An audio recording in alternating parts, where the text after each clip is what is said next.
Welcome everybody to Toon's Day Night. Oh, I'm a little loud. Let me turn it down.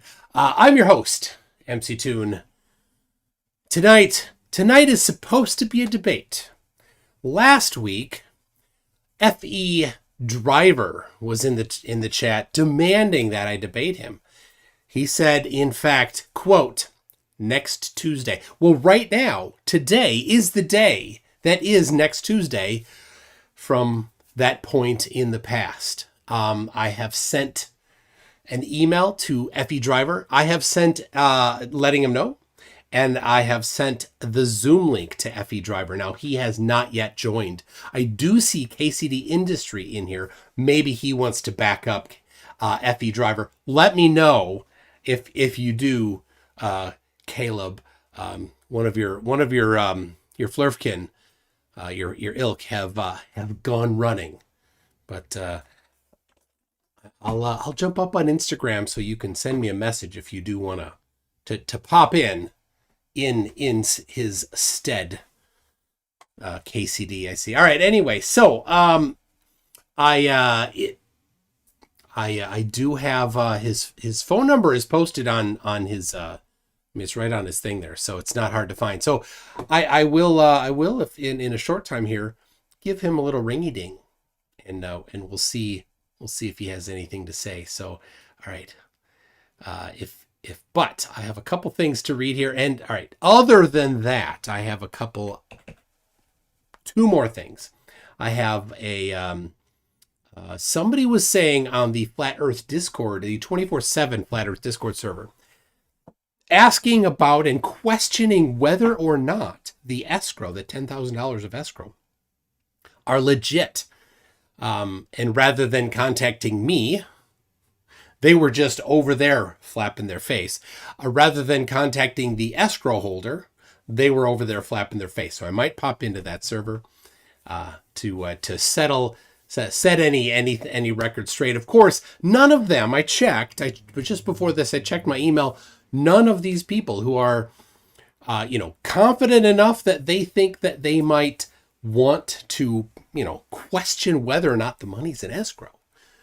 They have not sent in a submission. Neither have they said, hey, I have a submission pending as soon as I confirm my questions about the escrow. None of that has happened. My guess is that none of them actually have any solutions to it. And rather than have any solutions to it, they just want to talk about non-solutions to it. Pretty standard.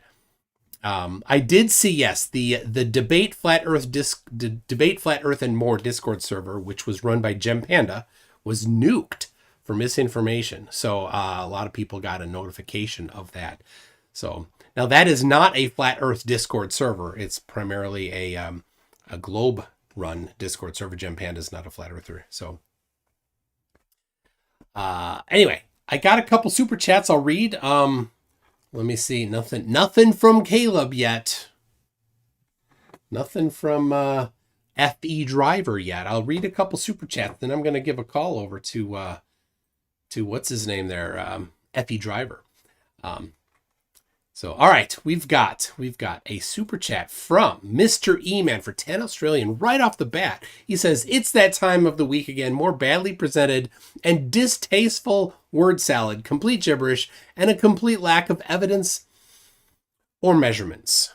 Yes, that is, and speaking of that, Caleb, whenever you're ready, just send me a message on Discord, on Instagram. I'll pop you over a Zoom link, and you can come on and make Mr. E-Man's prediction come true.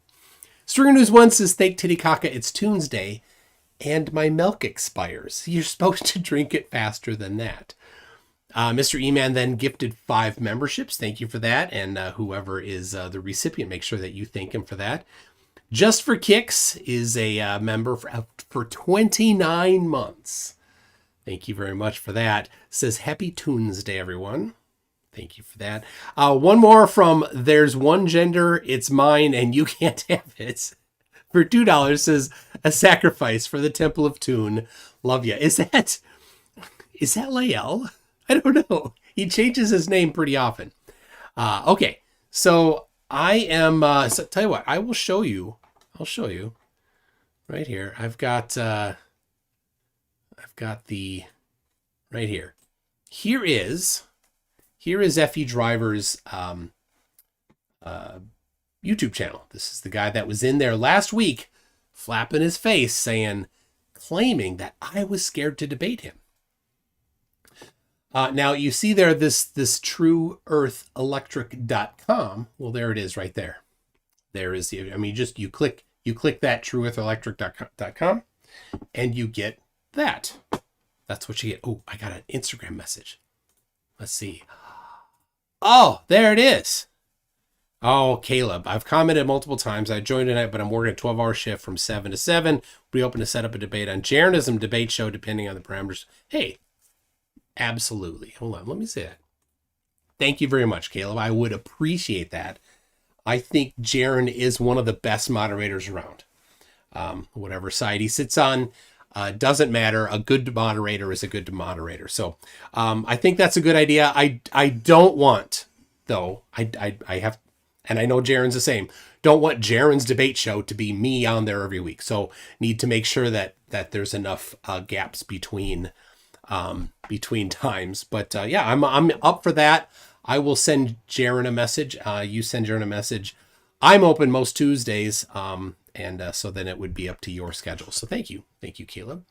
And then you and I can figure out what it is that we're going to do and set up the parameters. Jaron has a template, and I think probably we want to follow somewhat closely, unless we really want to go off on some old thing like Alan from Space Audits and I did. We had a very unique thing that we developed together. So anyway, here is back to this. This is FE Driver. This is his website. So what am I going to do? I'm going to give him a little call. Before that though, we got a couple. All right. He hosts them on TikTok too. We'll see. I'll message you, Caleb. Thank you for that. I appreciate the open conversation there. Justin Frank says FE Driver is traveling, not driving. He's FE Traveler. From Justin Franks. Burnham says 44.187, comma, negative 72.098. All right. That looks like coordinates. So let's go over here. Well, you can just go to Google Maps, right? And you can just paste those coordinates in, and we can see what these are. So that's in Vermont. There we go. It's a lake. It's in the middle of a lake in Vermont. It looks like the lake is. It's a pond. Tickle Naked Pond. Oh my gosh, Tickle Naked Pond. That's great. That's right there. Thank you for that, Burnham. Greenbow says, I'm sure that Flurfs think escrow is Spanish for is crow, and they can't figure out why birds are holding your money.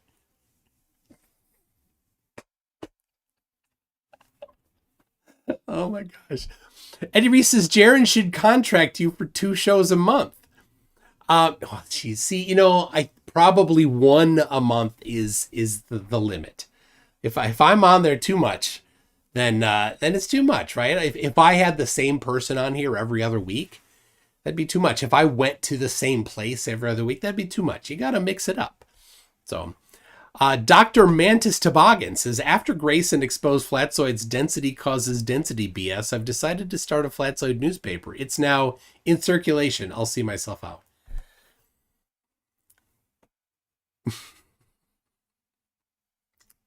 All right. Greg says, pop in my super chat cherry just to say thanks for the entertainment. Well, you're welcome for the entertainment. All right, back to this. Thank you for the super chats. Greg, love to get that, be the first one from you. So, am I really going to call this guy's business? Well, all right. Unlike flat earthers, I do my own research. I have confirmed that this is not just his business, like a phone number. And this is the business that he owns. So this goes to him. It's not, he's not a, from what I've done, from what I've looked up, this is his. So it's not like his boss or his manager that's going to get the call. So, there it is. But hey, if I get the wrong guy, then I will be gracious and just end it right there. So, all right, here we go. Hopefully you're going to hear it. Turn that on. Do this. All right. Here we go, call. And he has not yet joined Zoom. He has not. I'll double check if he has not yet responded to my email.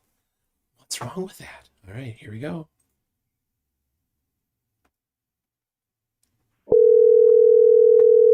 One ringy dingy.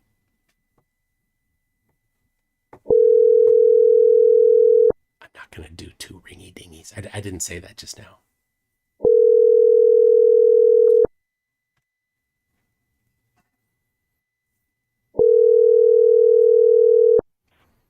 Your call has been forwarded to an automatic voice message system. No. 81882255007 is not available. At the tone, please record your message. When you have finished recording, you may hang up or press 1 for more options. Hello, Effie Driver / Chris / True Earth Electric. It is I, MC Toon, the one who you were mocking last week, claiming that I, MC Toon, was scared to debate you. I have sent you a few emails. I have sent you a Zoom link. And you have not shown up, even though you did say 1 week ago, next Tuesday. Well, today is next Tuesday. Anyway, just waiting for you. Make sure to give me a call back or email me, mctoon@mctoon.net. Love you. There we go. All right.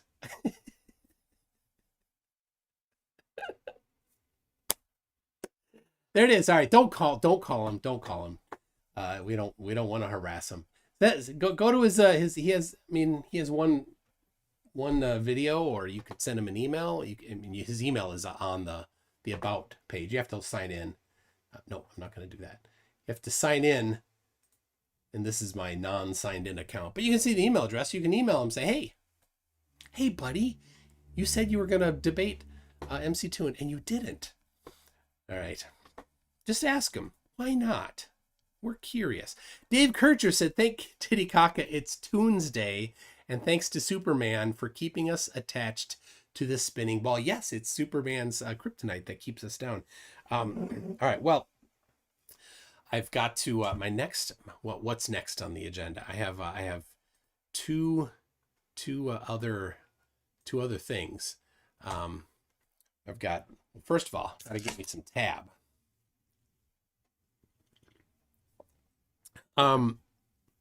So the other is to go on the Flat Earth 24/7 Discord server, which is a subset of the politics Discord server. The thing about the 24/7 Flat Earth Discord server is it is a hive of scum and villainy. We must proceed with caution. And then the other is a review of my special relativity debate. So part of my presentation on there, I'd like to review. I did 10 minutes and it was full of stuff. And it was specifically towards Allen / space audits. And I know a lot of people probably didn't follow along. We had a good amount of back and forth before this happened. So, anyway, that will happen if I fill up this time. What I have another live stream queued up and ready to go, and I'll just dedicate the second live stream just to that tonight. So it'll happen. It'll happen tonight. If you are interested, if that topic is something that you have some depth in and you have some feedback for me, send me a message on Discord or Facebook Messenger, and maybe you can join in to give me a little bit of your feedback on it. In the meantime, I am now going to go over to the, I'm going to leave open the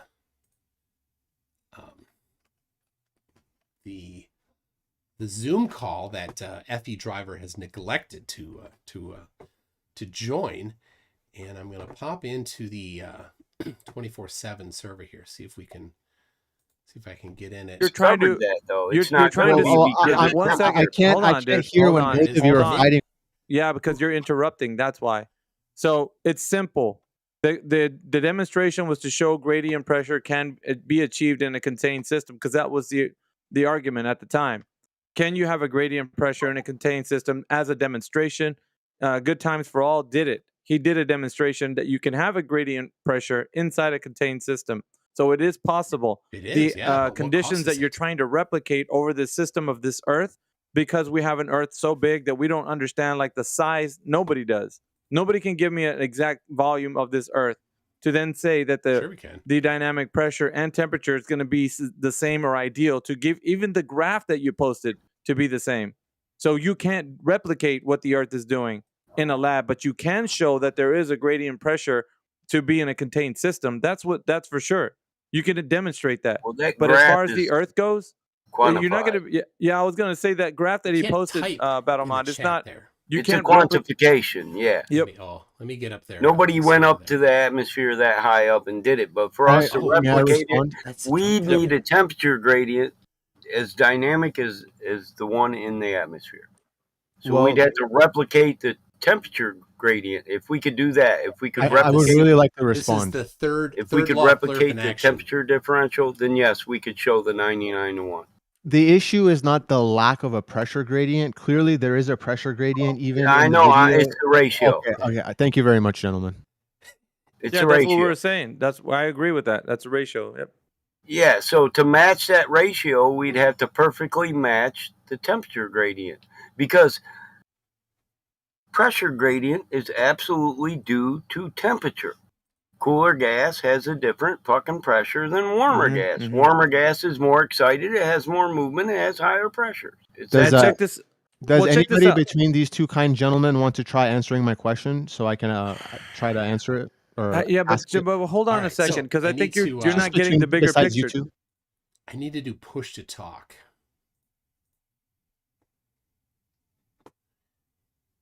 I've never done push to talk. I have to be honest. Is it a have to do is it spacebar? I don't even know what push to talk is. Somebody give me help here.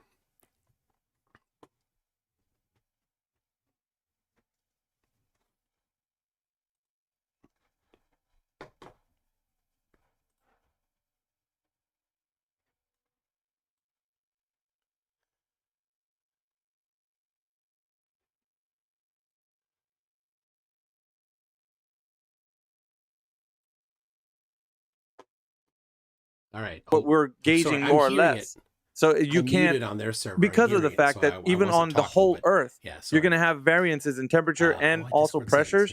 It's going to be almost damn near impossible to do what you're trying to ask for on the Earth, because it's always different. But you're going to get close. Yeah, you're going to get close to like some ranges that you can work with. However, like I was saying, you're never going to get to the point where you're like putting these exact little fucking. Listen, Mickey. Yeah, go ahead. The fact we can't demonstrate it, which I'll give you that. I can't demonstrate it because I can't replicate the environment. But that doesn't prove anything. The fact that we can't, at our current state of technology, that's not an evidence. All right. Lack of proof is not proof in of itself. But wait, I have a question. Would anybody else like to give it a try besides those two kind gentlemen? Can I ask a question? So, who's asking? I mean, you're coming in really low, Necros. We can't hear you, man. But go ahead. I just want to ask a question. Why his critical thinking is working against the push to talk, while we just throw to him experiment for gas pressure inside the container and the gas pressure gradient inside the container, while he can't provide only gas pressure inside outside the container. That's not it. Yeah, he's because he's looking for an answer. Well, gentlemen, I'm not able to speak. You guys are kind of speaking amongst yourselves. So, I mean, is there anybody else I could speak to about this? Because I'm not able to speak with you two not allowing me to speak. Necros, I don't know if you want to answer him, man. We did the best we could. I think he wants to speak to somebody else. I think yeah, I'm you can speak I'm if ready here. if you Sorry, want to speak to show me that you can have gas pressure without container. Yeah, So I don't have a issue with the I'm also container, and I want to appreciate you for the kind video you sent me. I did go through it. The issue is the ratio of gas pressure but I in can't the system type. I still can't at the type. bottom And and why can't incrementally type? going higher and higher as matching the Earth. Do I The need to be, diagram that I like, posted is only up to 30 approved in order miles. to That's not type? very high. The issue is Turn the them down a little. majority of the Okay. gas pressure is near the Well, they very just can't bottom, stop talking about gas and pressure. not going that much higher, maybe about 50% higher. You're getting to very little gas pressure. And okay. the video that you posted with the gauges, one at the top and one at the bottom, they don't come close to matching how Earth actually is.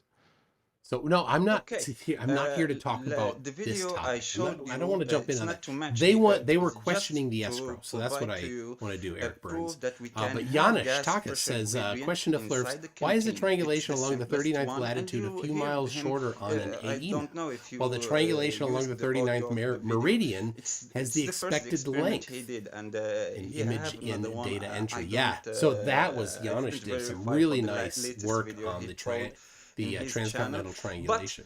those two experiments, the gas pressure inside the containers, following the law of gases, and the second one for gas pressure in I have gradient something in inside the the works container. that's coming Those soon. just for It's you due to to arrive on show you Friday, that we and then I have a can little bit of have electronics gas work to pressure do. inside the So, container, and we can have gas pressure if I gradient can't inside type the on a container. channel, someone probably So needs to now give you the rights. Yeah. you put your So, critical thinking yeah, against where the do flat I Earth go to do that? away for a I don't moment, know. and you try So to this is use your the critical thinking. 24/7 flat Earth. How can't you provide a proof that you can have gas pressure without in container? locker room Okay, NFL, so right? the So, issue here, is not so the I issue. join, No. Oh, you're Listen, still going. Sorry gas about that. pressure gradient and gas pressure gradient, like the Airtime, experiment I did, just a simple one with the simple gradient. I I don't want to you jump to in and put just say something Well, quickly. before we do this, may I respond, please? Because I don't want to exactly get lost on that's everything here. you just said. The server's Yeah. a mess. So the issue is not the lack of being able to prove a gas pressure gradient within a container, because Well, your video Morvis clearly is shows that. there. It's the issue is unable to Morvis get was in a band that played at Cornerstone when I was at the Cornerstone. proper ratios of gas pressure in a gradient.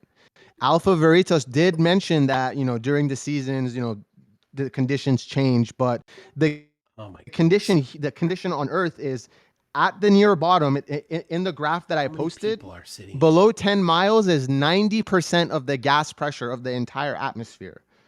And going above that is the remainder 10%. And it's a very steep drop.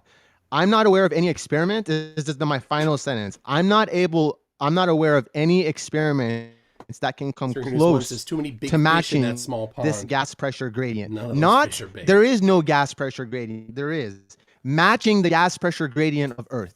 I appreciate you letting me speak. Thank you. You're welcome.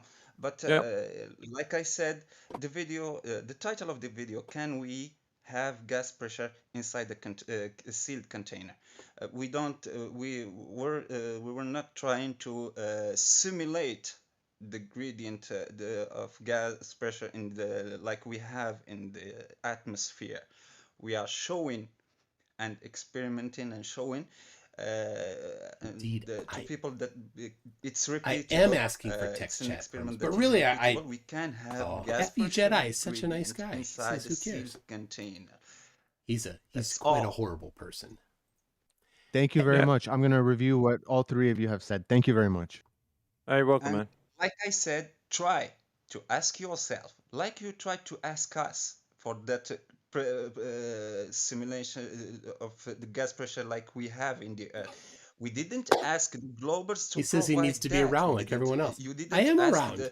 I'm right the here. Globers to I'm provide you waiting. an experiment that we can have gas pressure outside the container. Necro, à quel pays êtes-vous? I'll dire, Mark. No, English, guys. Yeah, Hey, English, please. Hey guys, Just how you you can doing? talk. I mean, just because the moderators need to be able to know what's being talked about. That's why. Oh, Okay. okay. It's nothing that being ethnocentric or whatever. Okay. Thank Hey, you. Join the main all right, so channels. we got some other people that are joining our chat right now. If you guys want to chime in with any evidence for the Earth being a globe, please do so. We'll take your questions. And also, we want to talk to the new people. Because I see some old people that's Yes, just I jumping in. got it. Yes. New people. So if anybody new is coming in here that wants to talk about the shape of the Earth, you can go ahead and do so. If not, we'll go with the people that have been here for like ages. McToon's in the house, so is Brenda. Debates. Hello. But yeah, like we're gonna check real quick before anybody else hops in. If anybody else wants to jump in. It was Simon Dan's lawyer. Simon Dan's lawyer was here a couple days ago. In here? In the Yeah. Remember the dude who was going to sue all the flat Earth for defamation? Really? Apparently, yeah. He found us over here and followed us here to let us know that the court case is still pending. Any day now, the shoe's going to drop, and we're going to be out of house and home. Yeah, for sure. Remember that Hello. character who was on the 24/7 actual? Simon Dan's lawyer? Yeah. Hey, you guys They there? would love nothing more to shut this down. That's the only thing they want, because they can't. There's no way they can topple any of the arguments. So their best bet is to come at it a different angle. You know, with a gimmick and such. It's fine. It's fine with me. Yeah, it's like online social warfare, and they can't seem to ever really get to. All right, that call was that call was Effie Driver. So all right, let me call him back. Let me call him back.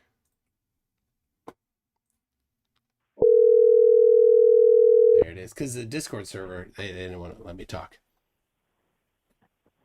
Hello.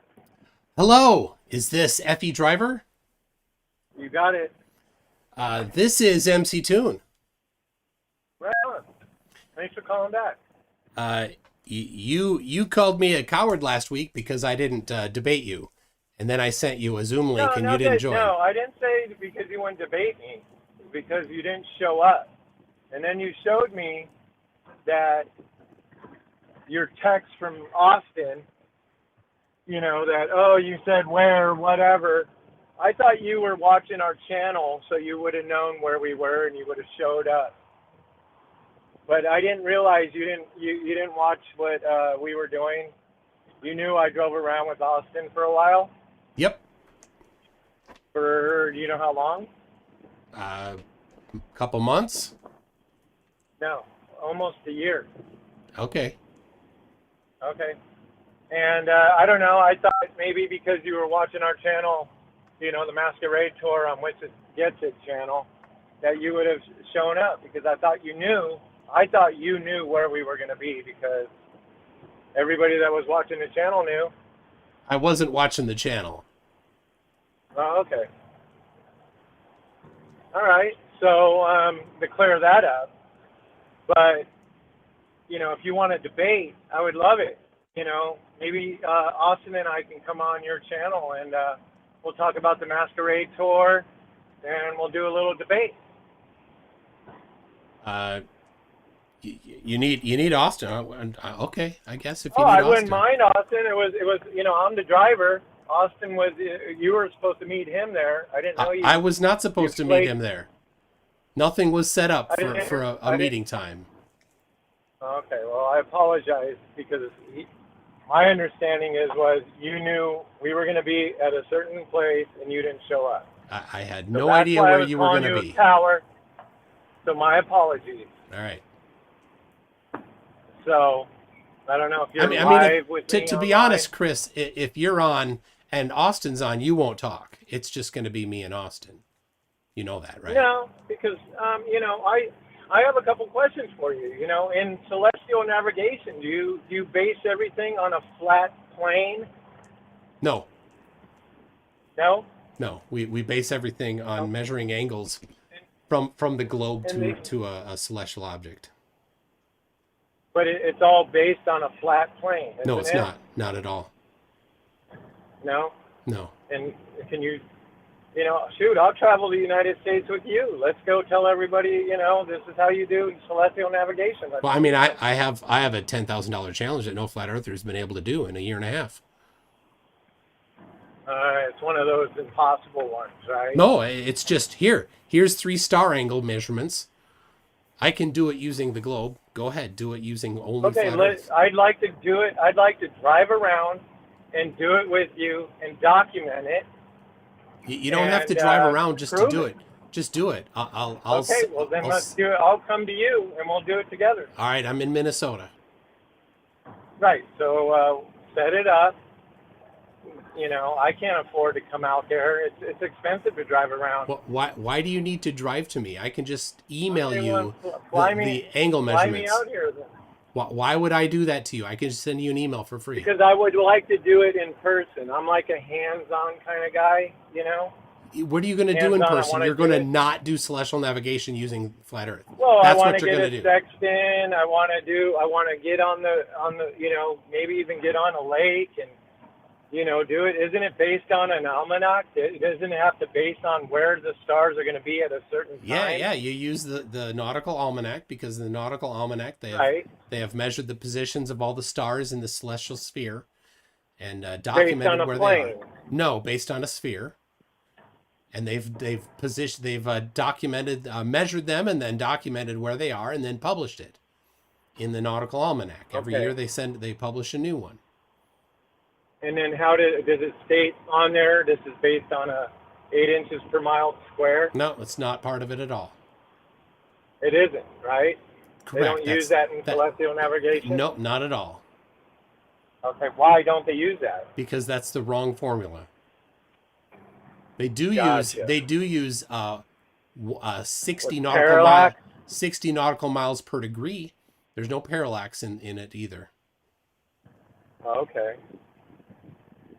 All right.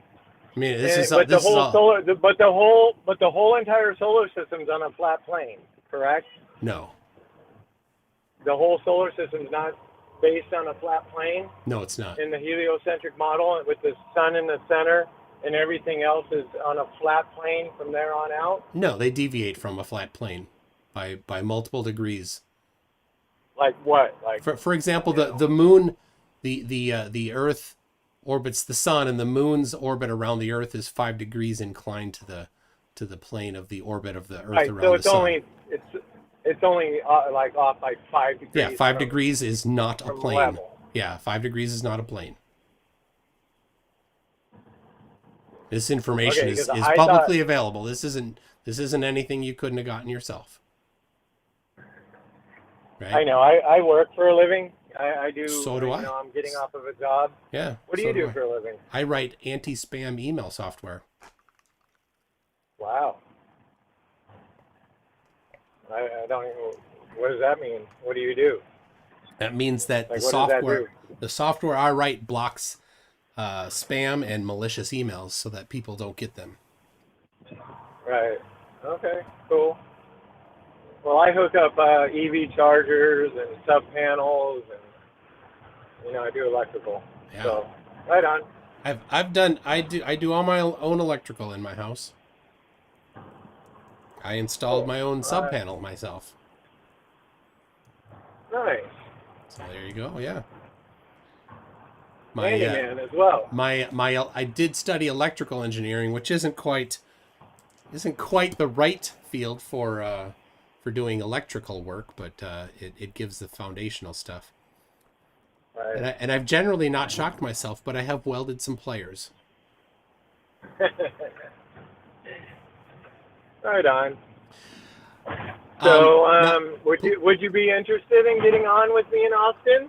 I'd like to be on your channel. I would. I would love it. And I'm going to reiterate, Austin and I have some history, and I don't think that you're going to get much talking time. But I'm fine with that. I think you'll let me talk. Yeah? Let's hook it up. Yeah, let's have a debate, an FD driver debate on your channel. You want to talk to Austin? Yeah, both of us will hit him up. No, he doesn't answer. Hit him up. He doesn't respond to me Yeah, anymore. he will. He will. Well, right. Tell him you talked to me, and he will. All right. Beautiful. Thanks for the call back. Yep. All right. Well, we got things cleared up. Have you received my emails? I think I sent my email to you It was cstarkfish@gmail.com. cstarkfish@gmail.com. Okay, so the one that's on The your... True Earth Electric, it's the partner I had, and we kind of had a little falling out.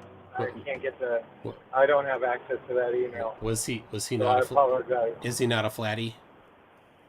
There's not too many flatties out here. I know. Come on.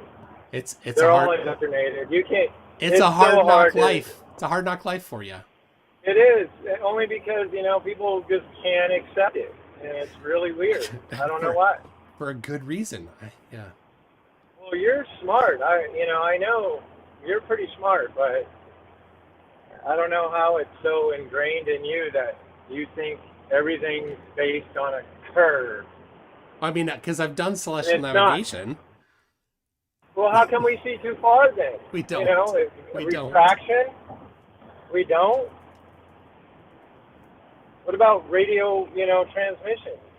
They go for thousands of miles. They travel. But now, I do electrical. Now, what kind of background did you have to understand radio transmission? I've worked on a ton of radio stations. Yeah, but I've asked a ton of. Sure, but what I'm talking about is working on one right now. Yeah, how much work have you done on actual analysis of radio transmission, of antenna design, figuring out EIRP of an antenna? I know it gets really confusing, and I don't deal with that part of it. But I know it's based on the line of sight. Everything I deal with is when I line up a radio from one tower to the other, it's straight line of sight. I don't base anything on. I got to base it up here because it's over there. I direct radios all the time. I do internet. Yeah, for remote areas. And so, we transmit, are you?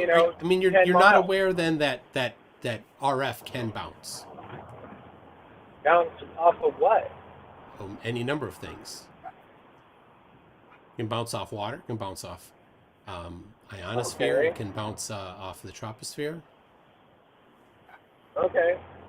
So when it bounces off of water, does it go up or does it go down? The angle of incidence is going to be about the same as coming in and coming out. All right. Well, I'm a visual kind of guy. Like, I like to go out and, measure things with a tape measure. And to me, it just doesn't add up. Yeah. I don't know why. I'm thinking of the Packlids right now. Are you familiar with them? The what? The Packlids. No. No, okay. It just, for some reason, that's just coming to mind. Okay, well, anyway, yeah, let's set it up. Let's get, you send a message to Austin, I will, and then we can get something going on here. Okay, cool. Awesome. Thanks for the call. All right, we'll see you. All right. Bye-bye. Yeah, he does remind me of the Packlids.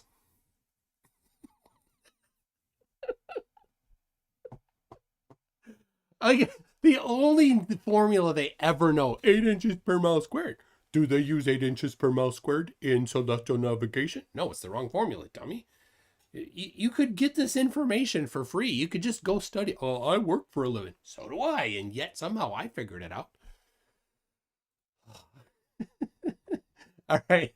Let me catch up on this. Randomly Epic, is this the first time a Flurp is called back? Yes. This is. I can't believe he did. That was quite something. I see Spin says, I'll bet 50 he was the driver. Well, that's his name.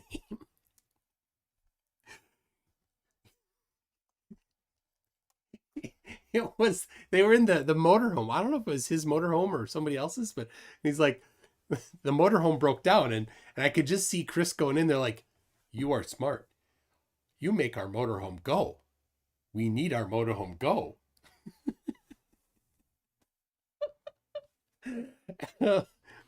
MK Ultra says he wants to do hands-on celestial navigation. Is he a spaceship driver? He wants to come to Minnesota to get on a lake and then do some celestial navigation with a sextant. He lives in California. Burnham says he needs you to fly him out because he lost his wallet. Can't have gas money without a container. 3-1 says, MC Toon, you are smart. You make things go. And Greg Kotz, 75% can't do science. The other 75% can't do math. It's so perfect. Mr. E-Man says, my bet is that there will be no evidence of flat Earth as well as no measurements of flatness. Can Whatless bring the measurements? Of course not. Witsit doesn't actually, he will gladly proclaim things like this. We don't have a model. And then talk about the model that he has. He'll talk about the block domain wall of magnetism. That doesn't match observations at all. But the people that listen to him, they just gobble it up because they don't have the background to understand it. But yes, anyways, regarding radio transmission, things can bounce. The ionosphere can bounce things. Troposphere is another thing. Tropospheric ducting. Different frequencies will go through the ionosphere and different frequencies won't. Same with the troposphere. So, PhD Tony says one of the error sources for GPS are multiple receptions of individual signals bouncing off surfaces around the receiver. EM waves reflect. Of course they do. Yeah, and if there's a building behind you and the GPS bounced off the building and it comes to your receiver, you get two just from that. And so part of the way that a GPS receiver processes things is determining how to deal with bounces and multiple receptions of the same data. So IC Spin says next time he's in Minnesota, set up an in-person Zoom call. Oh, all right. Well, I guess I'll end the Zoom call that he didn't join. So he can't get my emails. He says he sent me an email, but I didn't get it. But I now know his email address. And so does everybody else. Hey, if you got it, to save me from having to go back, could somebody just send it to me?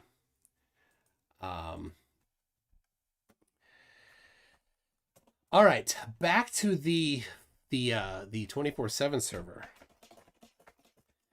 So to get text chat perms, I don't really care about text chat. I do need that. I want to voice chat. And it sounds like I wasn't able to voice chat. I set up my push to talk button, but I still couldn't get in there. So anyway, back to trying that. Let's see what we can do here. Computerized GPS systems. No, Sorry, what? No, you're missing. No, go ahead. Drive on. You're missing the. So I realized before modern.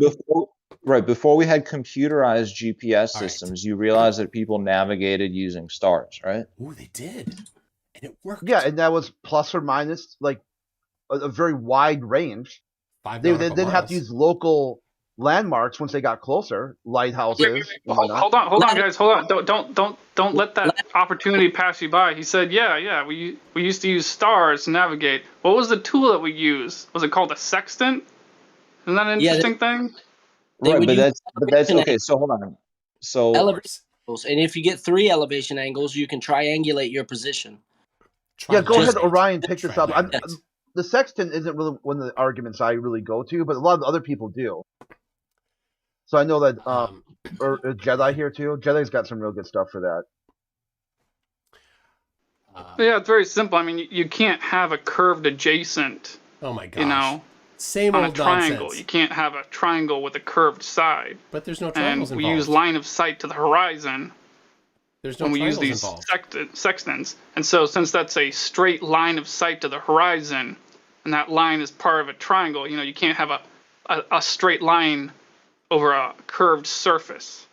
Sure, no, I get that part. I guess my point was, I'm not like some expert, like, I don't know how to navigate by stars per se, right? I mean, I have an idea of how to do it. I don't think I could do it like in real life, but so The biggest talking point on Flat Earth side is this wasn't even an issue until other Flat Earthers brought it up as their intellectual firepower for why the Earth is flat. Then suddenly the globalists are like extremely triggered that Flat Earthers had to pretty much slam dunk proof that no. demonstrates So Earth it's not being that you. practically used at local level to navigate. Practical use, a practical use demonstration of how to use the surface of the Earth to navigate. And Sure. then, So, but that wasn't. Hold on. That wasn't my point. okay, My go ahead. point was that was a terrible. Maybe it was a bad intro, right? But like from my understanding, right? Like, how do you explain a couple things, right? How do you explain, for example, like the precession of the equinox, right? Where the constellations change throughout the year and then they repeat every year. It becomes like a cycle, right? It's like a Dude, cycle, old right? man, Where Oh my I'm trying to goodness. people tell can you, bro. observe. I could You're explain Yeah, the it. wrong. sky, right? You're wrong, dude. And I'm a glober. I'm trying to tell you that Oh, he's a I, globe. you're going too I could explain far. it for him. Because, like, from Very my simple. understanding, let me just finish because just so we're clear, right? I haven't even. If I'm standing in like the South Pole versus standing in the North Pole, right? I will see two different sets of constellations, right? Like, there has to be, I'm sure, right? I'm not even, again, I'm not an expert on this, but I imagine that there's people in like the southern hemisphere who can see certain constellations at certain times of year, Judy, right? While people in the northern hemisphere oh my gosh. can see different. The mute button is right next to the max volume portion. So sorry if I just blew that out a little bit. Judy got this. This is the FE 24/7 channel on the politics Discord server, which I can't talk on, right? They had earlier said that they wanted me to come in and talk, but I apparently don't have permission yet. So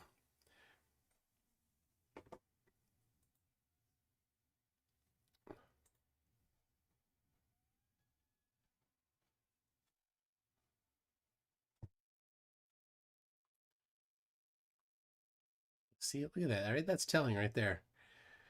Server muted.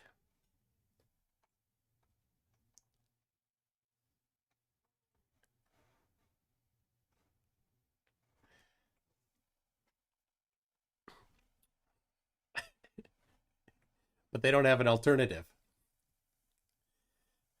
Oh, hold on. Is that you didn't hear what I was based hearing. on Sorry, what they're they talking here. actually know? So it's interesting. They just have denials. If you listen to what they're doing, they just have denials. And this is the Flat Earth Discord server. So in the Flat Earth Discord server, you would expect that they're ready to go with flat Earth information. But the only thing they ever do is they demand globe evidence and then say nuh-uh.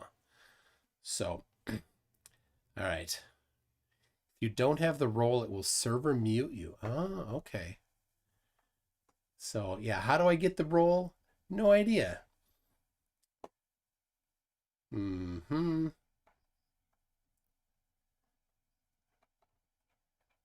All right. Well, I've tried. Stage in human history, they are completely and totally, so somebody sent utterly me, useless. I won't say 100%. And I'll explain why. So you see, you can have a model. I could have a model of the Earth as a cube, and I could have it as the center and the sun just orbiting around it in the vacuum of space.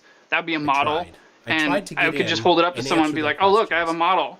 Believe in it," and they'd be like, "Okay, I believe in it because you have a model." Is high. And it's like that doesn't demonstrate the Earth to be a cube and the sun orbiting it in the vacuum of space. See, that's just a model. But what demonstrates the Earth being flat? Like, hey, MC Toon, come in. Well, first of all, where's there a picture of the flat Earth? Like, where's the edge? Every picture you have, technically. So first of all, you observe it with your own eyes that the Earth is flat. Mute it there. So double audio. So, yeah. Sorry. I screwed up. So yeah, all right. I'll say it again. It's difficult to go in there and when asked to they're like, well, what about the escrow? Well, what about the escrow? Did you ask me? You didn't ask me. Did you ask Beaver? Beaver Zero? No, you did not ask Beaver Zero. Do you actually have a way to do celestial navigation and you're just waiting for the escrow? No, you don't have that either. all you have is not talking about how to do celestial navigation. So anyway, all right, I got it.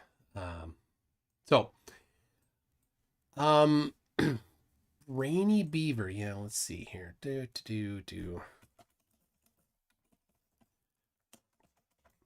So I actually messaged Rainy Beaver, and I'm gonna see if he wants to pop in.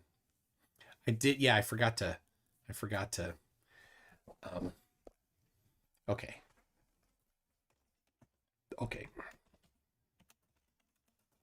So, all right, I'm gonna message Brainy here, or Beaver here.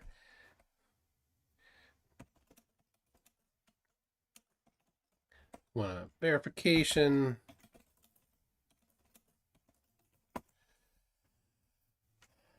Okay, 10 minutes, he says. So he's taking care of kiddos and stuff. So, all right. Channel with rules. They usually have a bot to select a role with reactions. So I went into their server. I selected my roles. So I don't know. So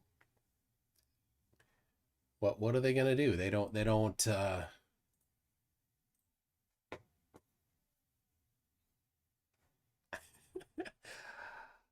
let's listen in a little more here. Not as a sphere or a disc. Okay. So does that clear that up? So you're saying the flat Earth tag is just like a misnomer? It's a troll. It's a light troll. Yeah, effectively, yeah. I mean, it's a concept, but concepts are not necessarily reality.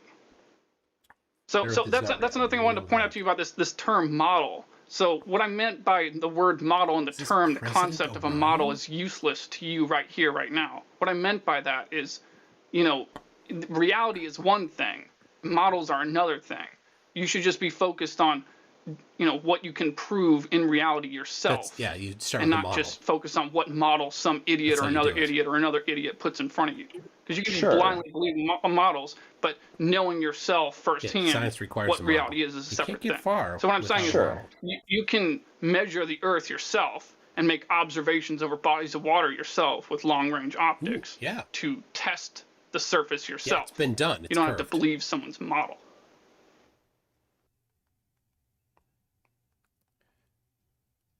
Right. So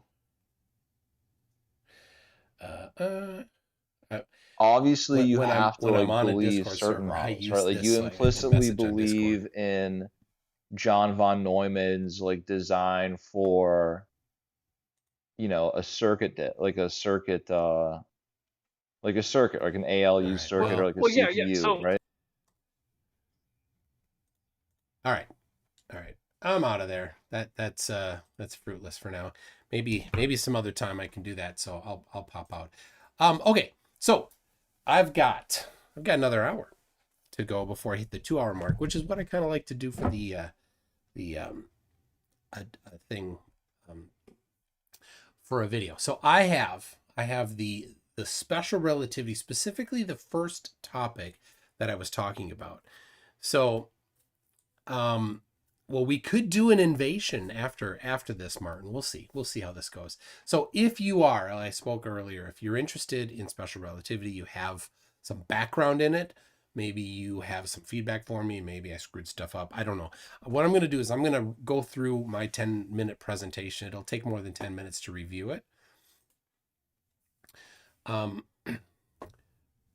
no, that's not it. I'll pull it up here. And then I'll go through them point by point. What I talked about, what I presented when I was talking with Alan. Space audits. Let me finish up on any super chats here. Charles Arnold says, as a real electrician, I can tell you FE Drivers knows nothing about what I do. Yeah, I mean, I don't know. I don't know what level of electricianing he does. He says he installs chargers for cars. If he's in California, yeah, that's going to be a pretty common thing. And of course, that's not working with 120. It's higher voltage. So it's a little more serious stuff and probably, pulling wires out to the garage from somewhere else, maybe. I don't know. Serena's One says, if radio is only line of sight, why does my cell phone work indoors? The towers are outside. It's a great point. Somehow it goes through things. How does that work?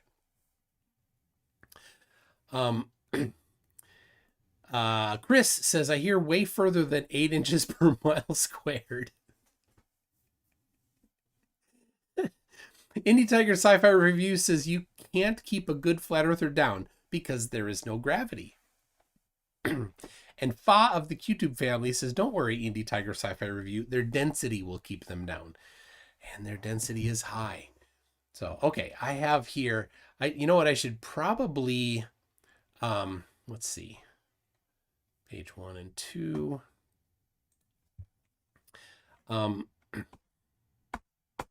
Yeah, all right, I'll do this. I'll put it on a web page. And then we can all, I can show it to. So anybody on, I'll check my messenger. No, okay. Doesn't look like anybody wants to come and give me feedback, which is fine. It tells me maybe it was pretty good. Or maybe nobody watched because it was too painful. I don't know. We'll see. All right. There it is. Okay, this is published. So here is, I'll give you the link to it. You can look at it. It was notes to myself. Let's see. Let's see if this, so it's a little informal. I maybe will update it at some point.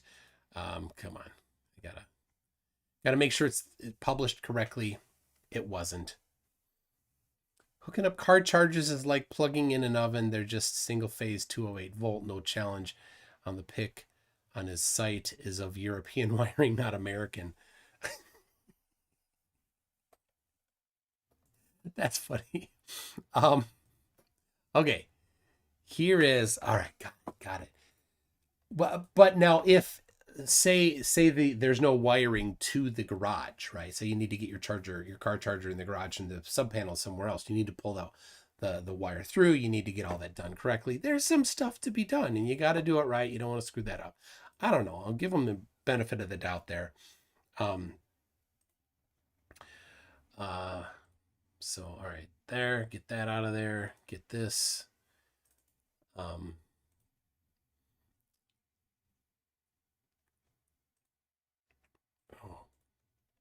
crumbs, wrong one. There we go. Okay, here we go. I have two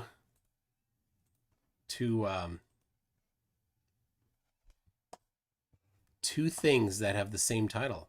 So I need to choose the right one. There it is. Okay. There it is. So here it is. This is my a page. You can look at it yourself. So the debate with with Alan Space Audits was very specific. He had put out a thing on his YouTube community post. He challenging to debate somebody specifically on special relativity, or on relativity in general, not just special, and not general. He had a broad range of topics, and then do it on Jaron's show. And Jaron's show was like, Jaron he wants it to be super short, and Alan's like, okay, we're gonna do this, and he's like listed out like 6 topics, and I'm like, each of those topics is super involved. It wound up being, we're just gonna talk about special relativity, and specifically 3 topics. He had 4 or 5 within special relativity he wanted to talk about. He chose 2, I chose 1. This one here is on linear interferometers. So that's what this specifically is about. So there it is. And so this was my presentation. So if anybody's like, well, I didn't get it. What were you talking about? How come it was so complicated? I don't know. I hope I did it justice. So, but I wanted to make sure because he really likes a few specific experiments that are not indicative of normal linear interferometry.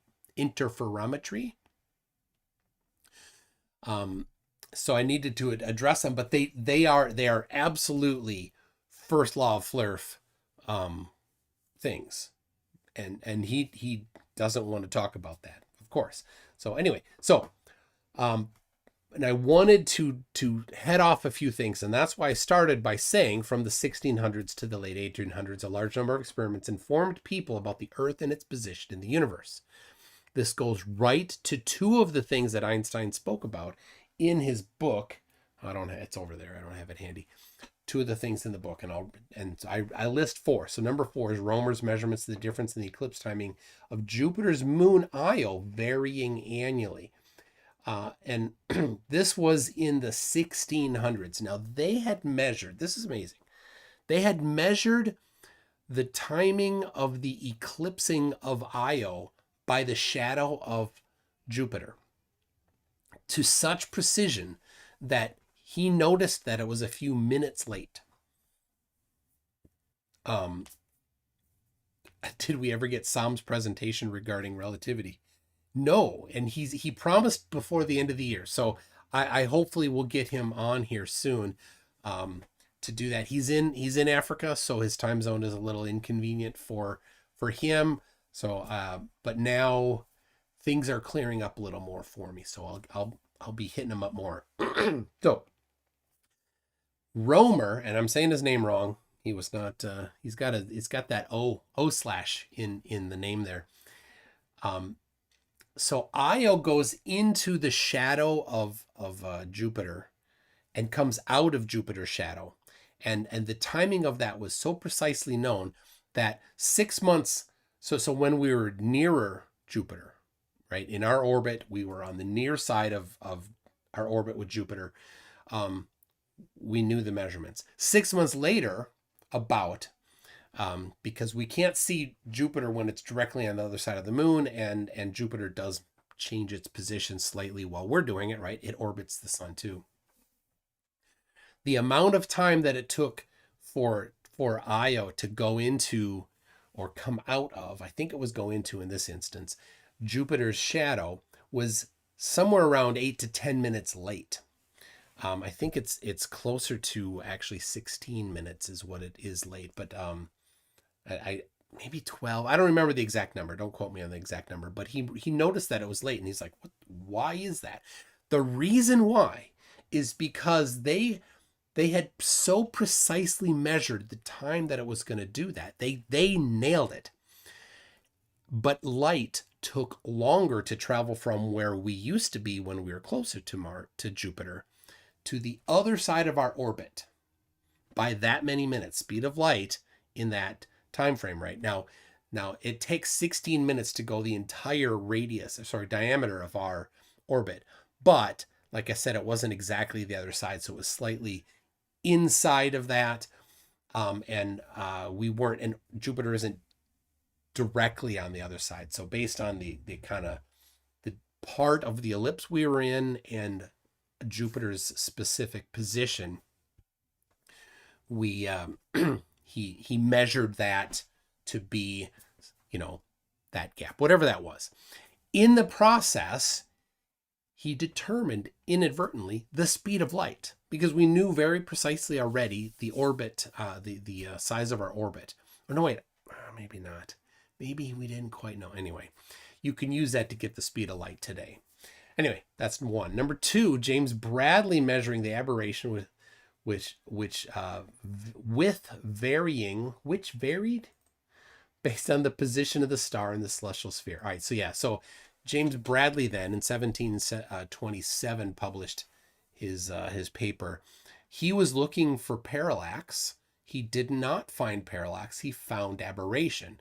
So when he looked at a star, he mounted a telescope in a chimney, so that you can actually see stars during the daytime if you're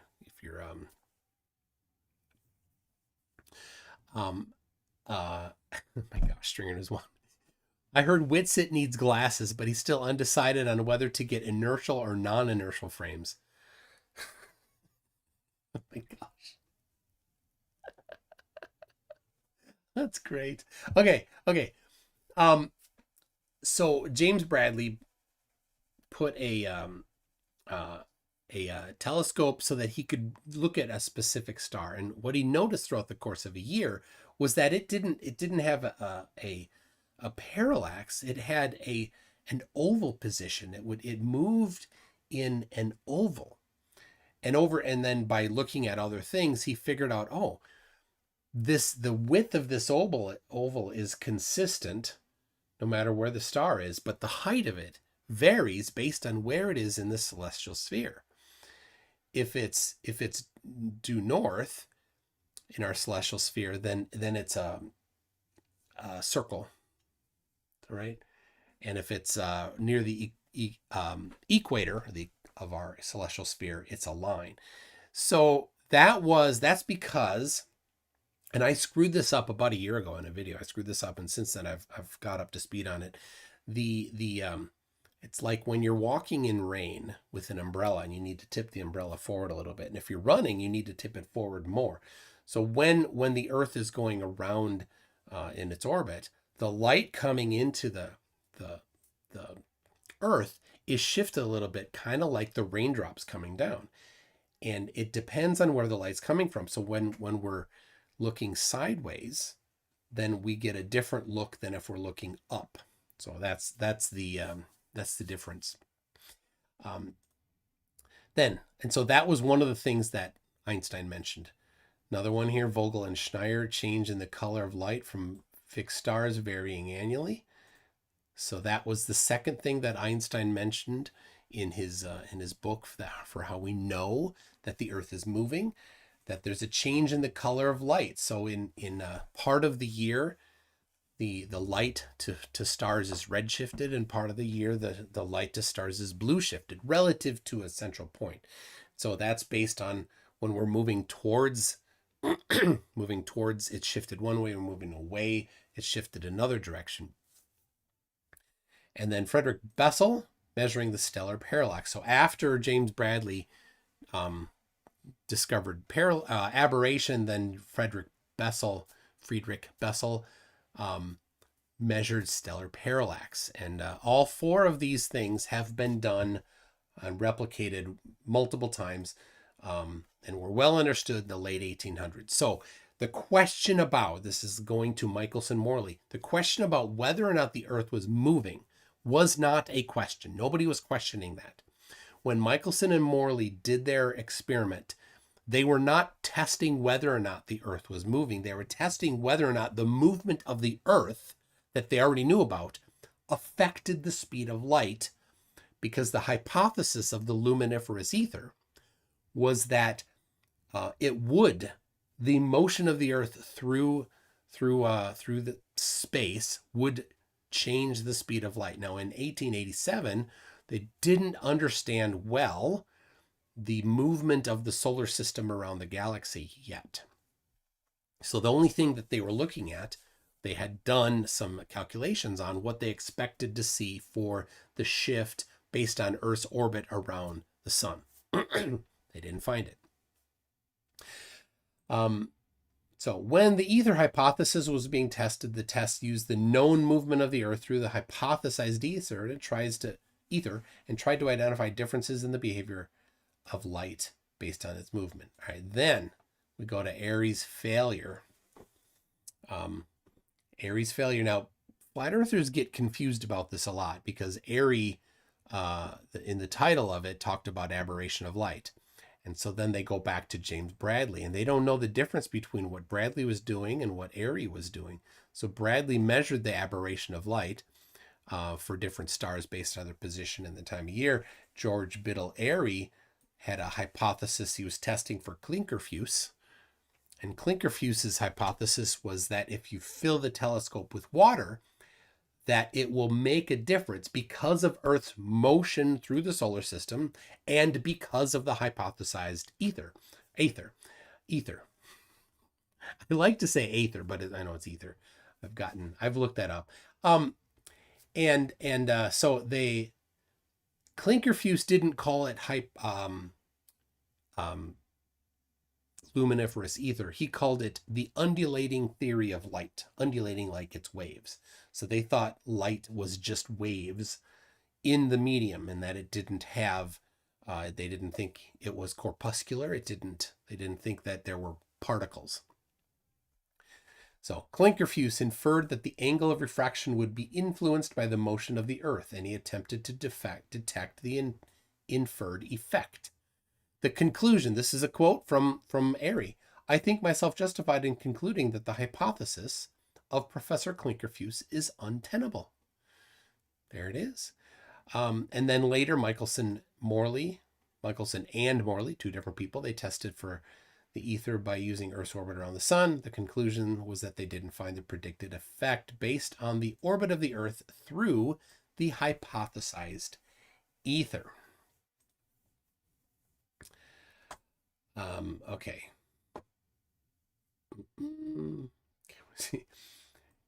Got a message from Beaver Zero. So then there were multiple repeats of Michelson-Morley. So typically when you have an experiment that's the first of its kind to test something, they are on the edge of our ability to do the testing. And Michelson-Morley was no exception to that. Same with the other four. I mentioned, Bradley, they had, just recently been good enough to measure stellar aberration. Bessel had just gotten good enough in measuring locations of stars to measure parallax. Vogel and Schneier had just gotten good enough to measure redshift, blueshift in the color of light. So the very first one, sometimes people are like, oh, well, this first one, let me cast dispersions on it. Well, it's been repeated multiple times. Michelson did it himself. Kennedy did, Thorndike, Illingworth. There's a few others that did it, including very recently. They've been done to significantly higher precisions. And what does the flat earther do? He ignores them. So, and why? Because it doesn't match. Doesn't match the pre-selected conclusion, so he ignores them. But now I had read Dayton Miller. Dayton Miller is the one that he really, really likes. So Dayton Miller worked with Michelson-Morley's actual apparatus. He knew Michelson. And Morley, they had done some experiments together. Dayton Miller thought, let me see if I'm going to repeat myself. I don't think I am. Let me not, before I get into that, I'll read here. Disagreement in the prediction of the ether hypothesis caused what Thomas Kuhn calls a crisis in the model. If you've read Kuhn's book, Structure of Scientific Revolution, you definitely should read that. This is where newly found information contradicts an established model, creating a crisis. And so a model must incorporate all observations. When there's a large number of disagreements that are unresolved, this is a problem. So by the late 1800s, there was a problem with the model of luminiferous ether. It was getting a whole bunch of disconfirming experiments. So as the disagreements add up, you get the scientific revolution. So there was from 1887 till 1905, and a bit broader than that, there was some problems, and people were like, this isn't working, it's falling apart. People were bringing up a whole bunch of different ideas for what they thought it might be. Lorentz said, well, maybe stuff is actually shrinking, really actually physically shrinking. And that's where he came up with this transform. And Einstein talks about how that was Lorentz's and Fizeau's, Fitzgerald's, anyway, Lorentz and another guy, their attempt to save the theory of the ether. They were trying to save the ether theory with the Lorentz transform, where they thought stuff was actually squishing, but it didn't make sense, because why would marshmallows squish as much as concrete? It didn't make sense. So Anyway, so then I say some people did not agree, and they, like good scientists, they went on to do more experiments, like Dayton Miller. He got the same apparatus. He did it tests for several years. He concluded that he did measure the ether wind. Now, he went to Cleveland, and in Cleveland they had done it basically in the basement of a building. And he thought, well, the ether can't get into the basement. So what did Dayton Miller do? Well, he went to Mount Wilson in California. He did it up high. He did it in a couple different things. He did it kind of in a tent. He did it with a glass wall, thinking, well, the luminiferous ether can get through the glass, but it can't get through the concrete. And the problem is, of course, when you're in that type of an environment, then the temperature can fluctuate more, and that can cause issues. So he did a bunch. This is if you read it, go read Dayton Miller. It is a mess. He tried hard, right? He was trying as hard as he could to support his pre-selected conclusion. Bless his little heart. And people said, well, what about temperature fluctuations? So I don't know how he controlled it. He was in a tent. He was exposed to the elements, and so the temperature did fluctuate, and the arms of a interferometer, when they change even a slight amount, it can change the fringe, and you're looking for the fringe shift. So if it's nanometers longer, then it can change the actual fringe shift. So that's a problem. So, but he did conclude that he measured an ether wind, and so this is the problem for flat earthers.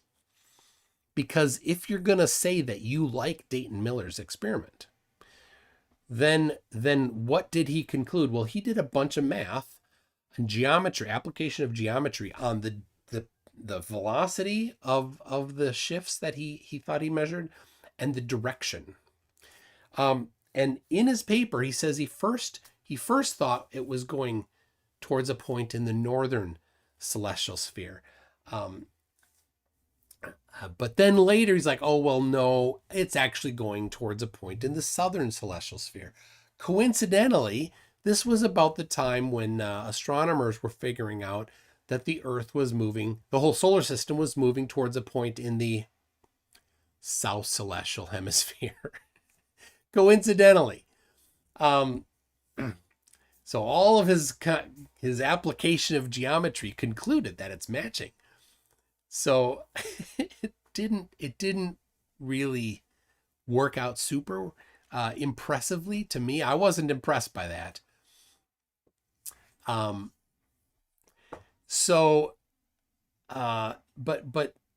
now what does Allen space audits see from that? Well, yeah, all right, let me finish reading. He did extensive geometrical analysis based on the location of the measurements: Cleveland, Kansas City, and Mount Wilson, their three-dimensional location on the globe, the time of day, the application of the position of the rotation of the Earth, and the time of the year to apply the position of the Earth around the sun.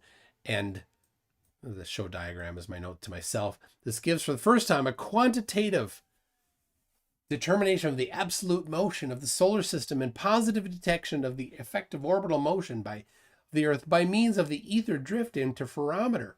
Now, this you have to reject if you're a flat earther. So he accepts that Dayton Miller measured an ether drift, but this part of it he rejects. So he gives the final solution after a couple different things. He says a velocity of 208 kilometers per second, directed to the apex, having a right ascension of 4 hours, 54 minutes, and a declination of negative 70 degrees, 33 minutes. That's in the southern hemisphere. Now think about this for a second. How would this work on flat Earth? He says that the Earth is stationary and that the ether wind is just ether wind, right? That's what he says. Well, how does this work with that? It doesn't. So, all right, make sure I'm good here. All right, it doesn't work with this because this is a three-dimensional thing. But so in order to map it to flat Earth, you have to, pre-select that the Earth is flat. You presume that, and that the ether wind is moving for an unknown reason, and it's coming from one location for no known reason, and it's going in a very weird pattern over flat Earth for no known reason. Let me see if I can. All right, I've got a flat Earth map here. So here is right here it is. So they're saying it's the Earth. The ether wind is coming from a point in the southern celestial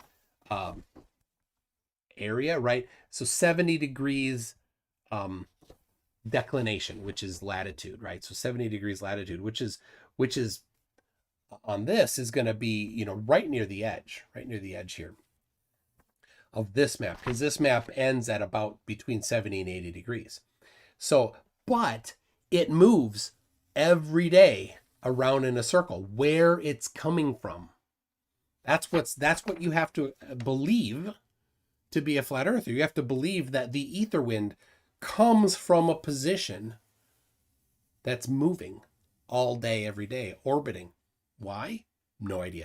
And so then it goes down toward the southern outer circle, through flat Earth, and then out through the here, right? Because if you are in Mount Wilson and you're measuring ether coming from the southern celestial hemisphere, think about this. You're coming from the southern celestial hemisphere. It has to come up through the Earth, through Mount Wilson, right? Out through the apparatus at 200 kilometers per second. He was unhappy with doing it in a basement in Cleveland, but somehow it works that it comes through the Earth. How? Dayton Miller doesn't explain, right? If it doesn't work in Cleveland because you're in a basement, why does it work at Mount Wilson when it's coming from directly below the Earth? It has to go through the Earth. Doesn't make sense for Dayton Miller. It does not make sense on this either, right? The ether wind has to go down through here and then come out through part of the day Mount Wilson and part of the day elsewhere, right? No idea why. And so what does Alan from Space Audit say? Well, so he says that, to best of my knowledge, Brainy Beaver wants to come in, and Beaver Zero wants to come in. That he's going to reject the velocity and reject the direction, but accept that he measured a drift. You're going to reject basically the quantity and magnitude, but accept just the qualitative version of it. That doesn't make much sense. Everything you think is garbage except for that. So I'm not buying it. That's pretty inconsistent. That's again second law of Flerf, third law of Flerf. The dual standards. Okay, I'm going to take a second from this. I'm going to get Beaver Zero in here. So, all right. There we go. Stop this. Get that. All right. All right. There it is. Okay. So Beaver Zero is going to join me here in a second. Let's see here. Let me change this so he's labeled correctly. There it is. So we're gonna get it solved, so we don't have any more question about whether or not there's some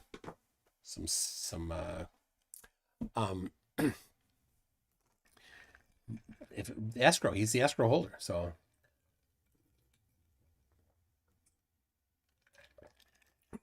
All right, I've kind of gone on a bit of a talking spree for a while. What's the let me read a little bit of stuff here. We got Stephanie McGuire. We measured the dune with radar. All right.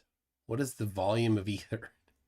That's the thing, that they can't give any specifics to it because whenever you test the ether, it doesn't lend itself to testing very well, does it? All right. Jay Walkin says, finally made it to a live stream. Toon's Day rules. MC Toon is awesome in educating top leftists. I'm loving it. Just a shout out off topic. Thank you very much, Jay Walkin, for the €5.99 super chat. Glad to have you here. I'm glad your schedule worked out. All right. Beaver is Beaver Zero is getting his stuff ready here. So there is a binge thinker. There is a fourth law of Flurf that's in the works here.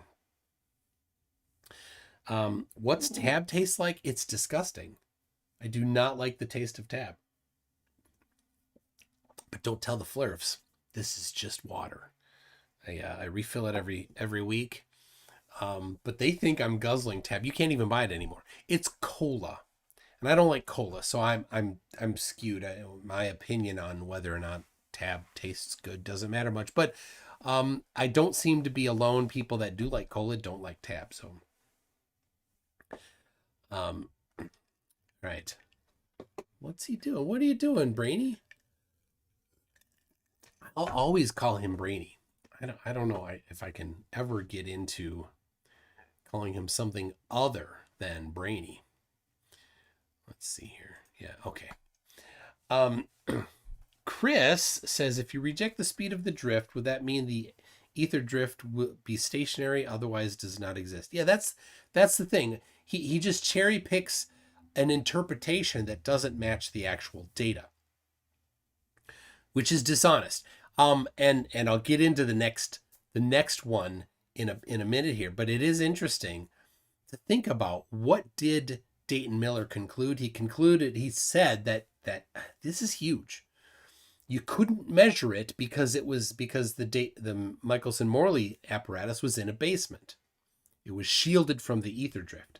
But he could measure it on the top of Mount Wilson, even though he said that it was coming from underneath Mount Wilson. It was coming from 70 degrees south latitude, south declination, which is always going to be through the earth from where Mount Wilson is. I don't know.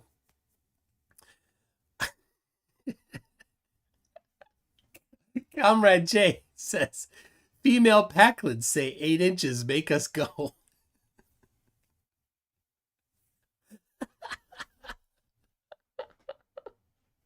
That's so funny. Oh, it's so funny. So anyway, Dayton Miller, that's not the only problem with Dayton Miller. There have been a couple analyses done of Dayton Miller's data. He did take good notes, and the data's there. Flat earthers will say he had 5,000 measurements or some giant number of measurements. So that's not a repetition of an experiment, right? A repetition of an experiment would be somebody other than Dayton Miller doing the same thing and getting the same results, which gets into the next portion of it. So, all right, where is Beaver Zero? He says, I'll join in 2 seconds. I'm just fixing one document that was 5 minutes ago. Yes, he saw a shiny object. If you're unfamiliar with him, he has a little focus problem sometimes. Fa of the QTube family says Tab was a Diet Cola made by Coca-Cola Company. They didn't call it Diet Coke back then because they didn't want to sully the Coca-Cola name. I think, did they buy it? I think it was independent and then Coke bought it, I think. Somebody sent me some Tab where I don't know where they are. Oh, they're not up there. Somebody sent me some Tab Hot Wheels, like a truck, semi-truck, and a with a Tab paintings on the side, markings on the side. Mr. E-Man says, I told you that Beaver is playing with some shiny object that are laying around. There's one gender in its mind you can't have. It says they were marketing it toward women, so just said it was sugar free. Yeah. It was sugar free, not diet, which of course, what is diet pop? Diet pop is sugar free pop. So I mean, it is definitely, that's the market that they're looking for. Just, yeah, they might have chose, it's 2 of 4 passed. All right. Something 2 of 4 passed on the data that it's chewing, says Beaver Zero. Serena is one I won't. Thank you for that advice. Serena is one I will definitely take that.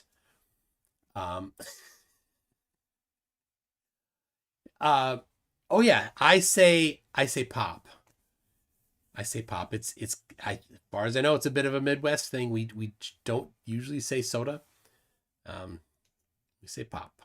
So, oh my gosh, King Cruz says, for Christmas I'm getting you a crate of ketchup chips. We were somewhere and my kid found ketchup chips. They weren't the ones that are in Canada. But he's like, look at this, Dad, ketchup chips. I'm like, gross. No. But somebody said in Missouri they found ketchup chips at a Menards. And I was in Missouri this summer. I looked, I did not find. And when I do go to Menards here, I always look for ketchup chips. But I don't find them. And I'm not about to ask. Oh my gosh. S Vector says, I still have a 6-pack of Coke from 1898 with twice the caffeine and all the cocaine, accepting bids. Jay Walken says, we say limo. What's limo? Is that a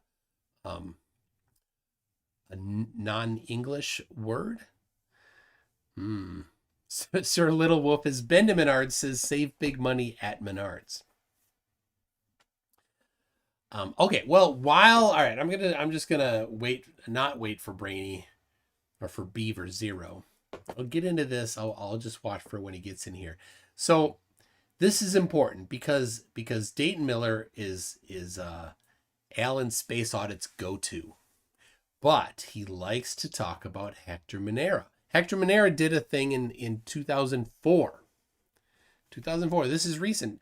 Dayton Miller published his paper in 1933. So it's been a while. His first one was in the early 1920s, so about 100 years ago. Hector Minera did it in 2004. When we've got a lot more technology, you can do digital analysis of stuff. So he did in a building, a concrete block building. So he didn't look at Dayton Miller's, he didn't agree with Dayton Miller's rejection. But what Hector Minera's point was that they did not, when they were moving the apparatus. So here's what they do. They have, it's in this plus shape, right? And then they go and they twist it, and then to get a measurement of a potential ether drift in one direction. And then they rotate it, twist it, rotate it again, get the ether drift in another direction. Okay, me fixing this. There you go, so you can see it better. And so Monero was saying, well, they did not measure the change in the drift while they were rotating it. So if you read his paper, he complains about that.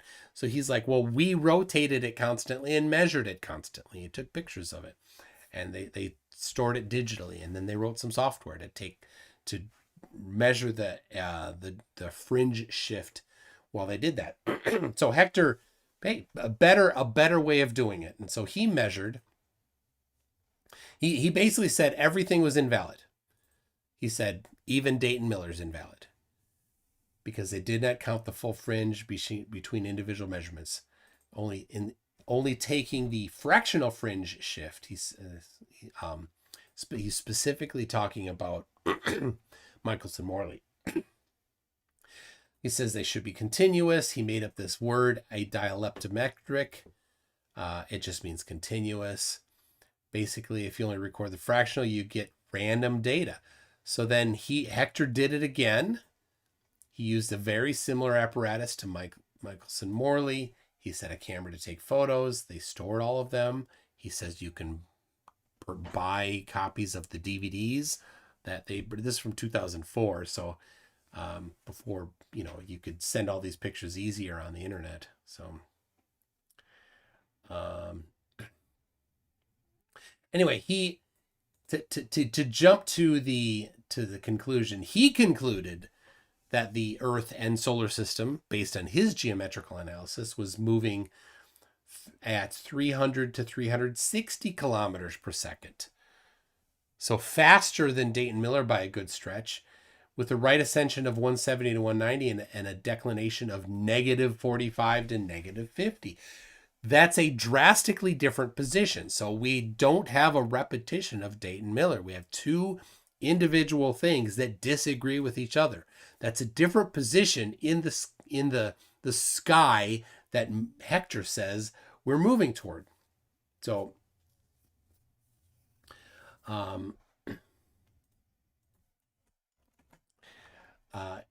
Beaver Zero is working on something else, so he's keeping me updated. So the point is that it's a different conclusion. Doesn't agree with it. Again, though, if you're going to accept it, then flat earthers, you need to accept that, again, now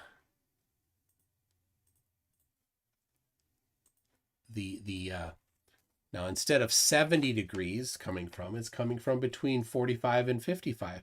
So the southern island of New Zealand right there is about 45 degrees south latitude. So somewhere south of for about 600 nautical miles, right? So basically the ocean here is where it's coming from according to Hector, if you map it to the dirt pizza model. So again, it's got to be going down through here, coming up through the earth into where Hector was at. He's in Colombia. Again, there's no explanation for why the ether wind would be coming from there on flat earth. What's the cause of it? Don't know. It makes no sense. He just says, I reject that. He rejects the velocity. He rejects the angle, but he accepts that they measured something. Again, cherry picking what he wants to accept. So not an honest position, right? The two observations are in disagreement. Hector makes some good points about the analysis, but it doesn't matter. And then I say, look, Hector publishes stuff before LIGO. LIGO is way, way, way more precise than Hector's measurements. If this constant ether wind exists, then that would wreak havoc on LIGO, because LIGO is sitting there with a significantly more precise, much more sensitive, and this you couldn't ever zero out your measurement, your spot in LIGO, because it's constantly changing. The ether wind would be constantly changing because they were measuring diurnal changes in the direction. Diurnal, Hector and Dayton Miller were. Meaning it was constantly changing the direction, constantly changing the magnitude. LIGO would have that very same thing. How would you zero that out? You wouldn't. And so when I asked Alan about that, he said, well, they just zeroed out. I said, you couldn't. He said, oh, they just fudge it. That was his answer. They just fudge it.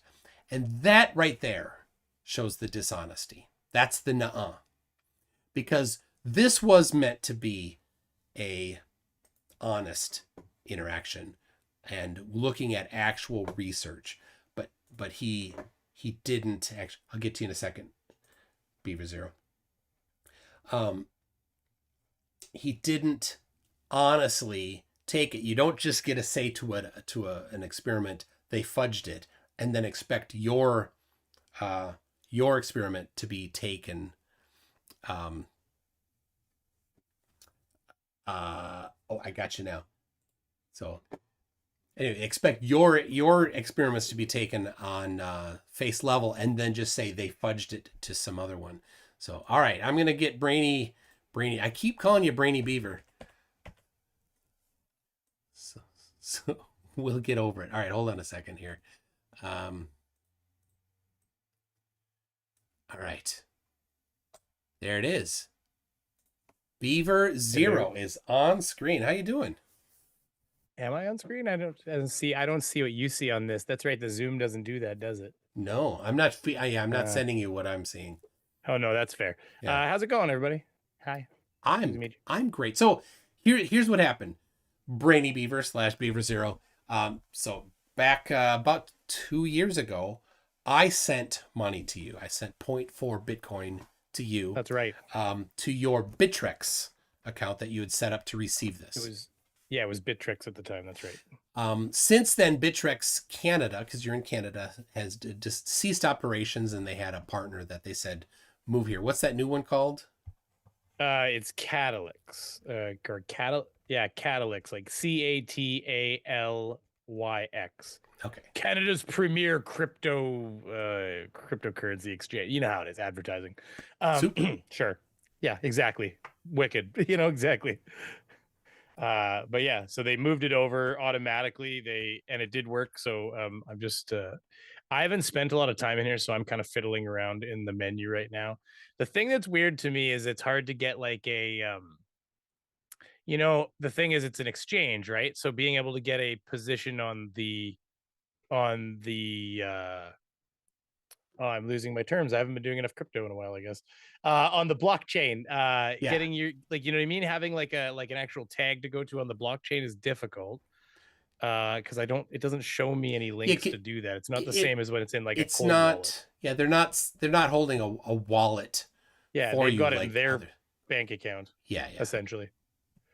So what would you like me to show you, I guess? Because I can always do a screen grab. Yeah, so what that. Yeah, you want to make sure that nothing is leaked. Yeah, I know. So apparently on the Flat Earth 24/7 Discord server, they were questioning whether or not the money was in escrow. Of course, they must be questioning it because they have a solution pending, right?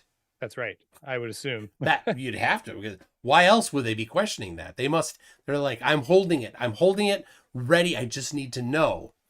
Right, because if they did a solution and the money wasn't paid, what would they do? Well, of course they could scream from the mountaintops that it wasn't paid, but no, they're just waiting. So anyway, I can. So I think I just need to be careful what I show on the screen here, because there is my name and stuff on the screen. So let me just take a screenshot maybe, and then you can edit. I can send it to you. I can do it right now.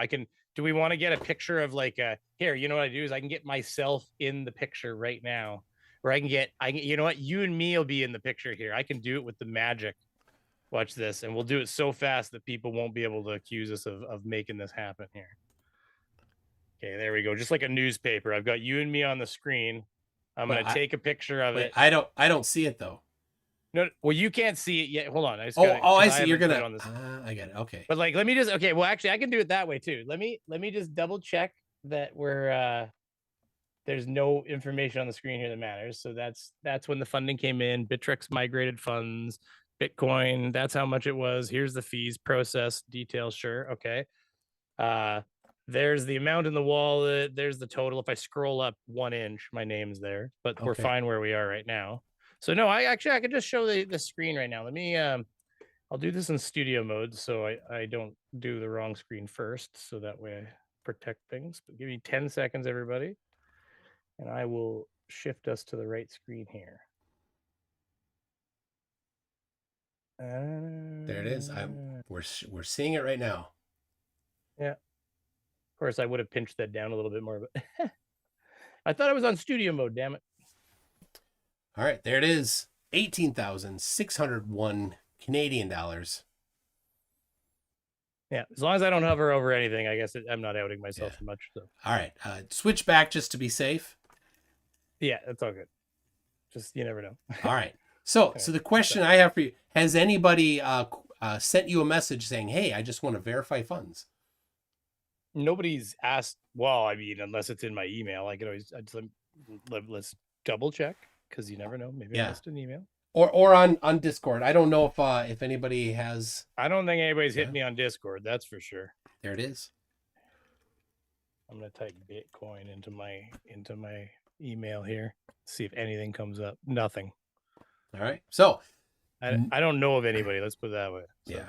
Send it again if you did. Now some people complain about Bitcoin, but the point of Bitcoin is that it's global. We can send it globally. You don't have to. Actually, I had to to emphasize that point. I told you about this. I got an email and I dragged my feet and I was told by it was by Coinbase, and they said, hey, just so you know, you hold a certain coin that you're not allowed to hold as of X date, and they told me that as of X date that I wouldn't be able to trade it anymore and all that stuff. Now I made the improper assumption that they would let me liquefy my position. And that is not true. So now I had like $1,500 sitting there that was useless. However, because of the magic of crypto, I was actually, after talking to Toon and being like, if I have to, can I send it to you and get it to turn it into Ethereum and send it back, which would have worked. We could have done that. But in the end, I was able to be like, they let you at least send it off platform. So I was able to like send the coin to my own cold wallet that even has swapping function. To be honest with you, it was easy. I just swapped it. But it's true. Like you can send, it's like, oh, you need some money here. Magic. I will send you money. And the other thing is you can send it, and I'm sure you've done it where, because they don't want Bitcoin coming off of their exchanges, eh? So like if you want to send a bunch of money, you can like turn it into something shitty that nobody wants. Send that, and then the fee's like $2 instead of like smart. Yeah, you eat a little bit on the exchange. Like I turned it into EOS one time. I turned Bitcoin into EOS, which is just a coin that can be sent. And then it cost me a little. I lost a little on the exchange, and then it's like $2 transaction fee or like $1 transaction fee, and then you turn it back into Bitcoin on the other side. So I mean, it costs you a bit of money, but it's cheaper. A lot of those exchanges, as you know, I mean, they'll charge you like $100 to send Bitcoin because they don't want you sending Bitcoin. Yeah. But you can off topic. It's beautiful because you can send money anywhere and it has the same value as long as they have an exchange where they can then exchange it. It has that same value wherever you send it, right? And for reference, I did a challenge shortly after issuing the first Flat Earth Celestial Navigation Challenge. I did a Globe Earth Celestial Navigation Challenge with a smaller award, $100 award. And somebody won it within about 2 minutes, I think. And you came on live and transferred the money to him live. We did. That was during Bittrex, though, so we don't have a record of that in Catalyx here. I don't believe. Yeah. But the video is still on my channel. So anyway, I think that's it. Sorry it took so long, everybody. I was in KYC hell. It was rejected. It's like, sorry, you've got to. I literally scanned my utility bill and then I upload it and it's like, ooh, edited photos aren't allowed. I'm like, edited photos? It's a goddamn PDF. So then I'm like, so the only thing left is like taking a picture of your bill with your phone, like, and then sending it to yourself so you can upload it. It's so stupid. But it could detect if it came out of a Photoshop too, because I just cropped the one and it was like, oh, no, come out of a photo editor. Now, a couple people have mentioned you. PhD Tony says, if showing Beaver's face is a form of extortion, it worked. I give in for $5. I only have the one blemish right now. For $5 Australian. Hey, do you guys actually notice I fixed some things with my camera recently? I'm very happy about. I didn't know anything about cameras. Truthfully, still don't. I had my ISO because I didn't know how to set things. I had my ISO at like 1600 because that was the only way I could get the like, oh yeah, so much grain. And then like the noise in the background and the colors obviously wash a bit and you just kind of homogenize a bit. So the first thing I did was Johnny told me some settings that I needed to adjust and we got it down to 800 ISO. And then Papa Skeptic last night or yesterday was telling me about, he's like, well, what's your shutter speed? I'm like, I don't know. So I had to look at what my shutter speed was and we got the shutter speed down and other settings down and I'm looking for a lens. Look at how pretty this is. It's nice. I'm happy with it. Yeah, it looks nice. So well, we got another one. I'm glad that you got your lens fixed and your camera fixed because this it plays into this next one here that from Holy Smalls that says Beaver's just here to shill his OnlyFans. Oh So yeah, yeah. with the improved camera, you should definitely start. Well, I heard recently that Chili DeCastro is making $10,000 a month on trifolds, and I said that we can figure out a way to make beaver folds, and everybody will love them. What do they smell like? Vanilla. They do. That's the whole point. Yes. That's funny. If anybody doesn't know, you just got to search beaver vanilla. You'll figure it out. All right. Well, Brady Beaver / Beaver Zero, thank you very much for coming in, last minute to just show that the money's there. I appreciate you letting me hold on to your cash. It doesn't make my palms sweat at all. Every time he's like, here, he's like, we got to verify it. I'm like, hold on, I got to scan for viruses before I even type your password in. Like it's I set the password. He doesn't know that when I say your password, I have the password. He doesn't know the password. No idea. I am super paranoid about, like, it's bad enough to lose my crypto if I lose my crypto, like that's one thing, like, oh shit, I fucked up. But like, I don't want to lose your crypto. Like so it's like, it puts me in a bit of a weird state, I will be honest, but hey, it's there. Well, the contract we have releases you of liability if like an exchange through no fault of my own. I mean, Yeah. if I shred this password and then flush my phone down the toilet and lose the authenticator, we might have troubles. Like, that's all. So anyways, it's all good. I've got it pretty organized here. I'm sure it'll be fine. So all right. Anyways. Sounds good. Thanks a lot, Beaver. Thank you for having me. All right, we'll see you. Yeah, night. All right, people. Can you drop in Brainy Beaver's while we're here, just for friendliness? Send his you can drop out whenever you're ready. To into the chat here, this channel, because he's a good guy, does some good stuff. He used to do flat earth stuff, but now he does mostly First Amendment auditors and those other derps. So okay, there it is. So now I have a live stream. I have a video that I can point to if anybody wonders. The money's there, and they can say, well, how much is 18,000 Canadian? Will that cover a 10,000 US? And I think that's the last frame. All right, let me get back to this. I'll finish this. Round Thinker's here. Hello, Round Thinker. Good morning to him. Okay, back to the final part of my 10-minute presentation that I've been going over for almost an hour.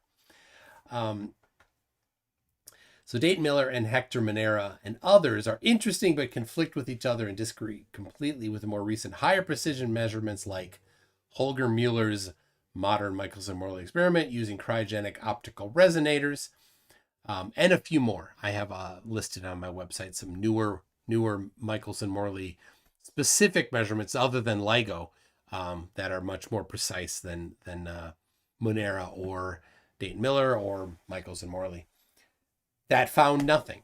They have no, within the limits of the instrument, they found no ether drift. So 10 to the negative 15 level, or we have ISIL's laboratory test of the isotropy of light propagation at the 10 to the negative 17 level from 2009, or LIGO. There it is. A small number of experiments that disagree with each other does not give any reason to discard the large number of experiments that are in agreement. So not only that, right? So we have Dayton Miller and Hector Monera that do not agree with each other, but they both say that they measured drift. And Alan from Space Audits specifically rejects the magnitude and direction of the drift and only accepts the quantitative, there was a drift. The qualitative thing. That's it. So it's in no way is it compelling to look at those two things and the couple others that are similar and say, oh, that's definitely the way to go, and ignore all of the significantly more precise ones Sorry, there's a large number of more precise ones that are in agreement with each other, and you've got some outliers. So in science, when you have outliers, what do? You don't take the outliers, right? You say, well, could it have been a blunder? Could it have been a systematic error? Could it have been Gaussian error? Could it have been experimenter bias? There's any number of things that it could be. So I did not, in here, you'll notice I did not specifically bring up the analysis from Dayton Miller that some other people have done on the data, because you don't need to address what his point was, because his point is that they're measuring a drift. Never mind, pay no attention to the man behind the curtain that measured velocity and direction. So there it is. That is my 10-minute presentation that took more than 10 minutes, obviously. There were two more parts to it. One of them, I did not do a significant amount of rebuttal because there wasn't a whole lot to say. And I'd read all of the stuff that he referenced, and none of what he had referenced had anything. The third one then had a large portion of stuff. And all right, so the first one was, let me get the topics. The first one was linear interferometry. The second was circular interferometry. And then the third one was time dilation. So, and I won't go over that one right now. So, Daryl Frost, conducting an error budget is standard practice. Yes. And there was a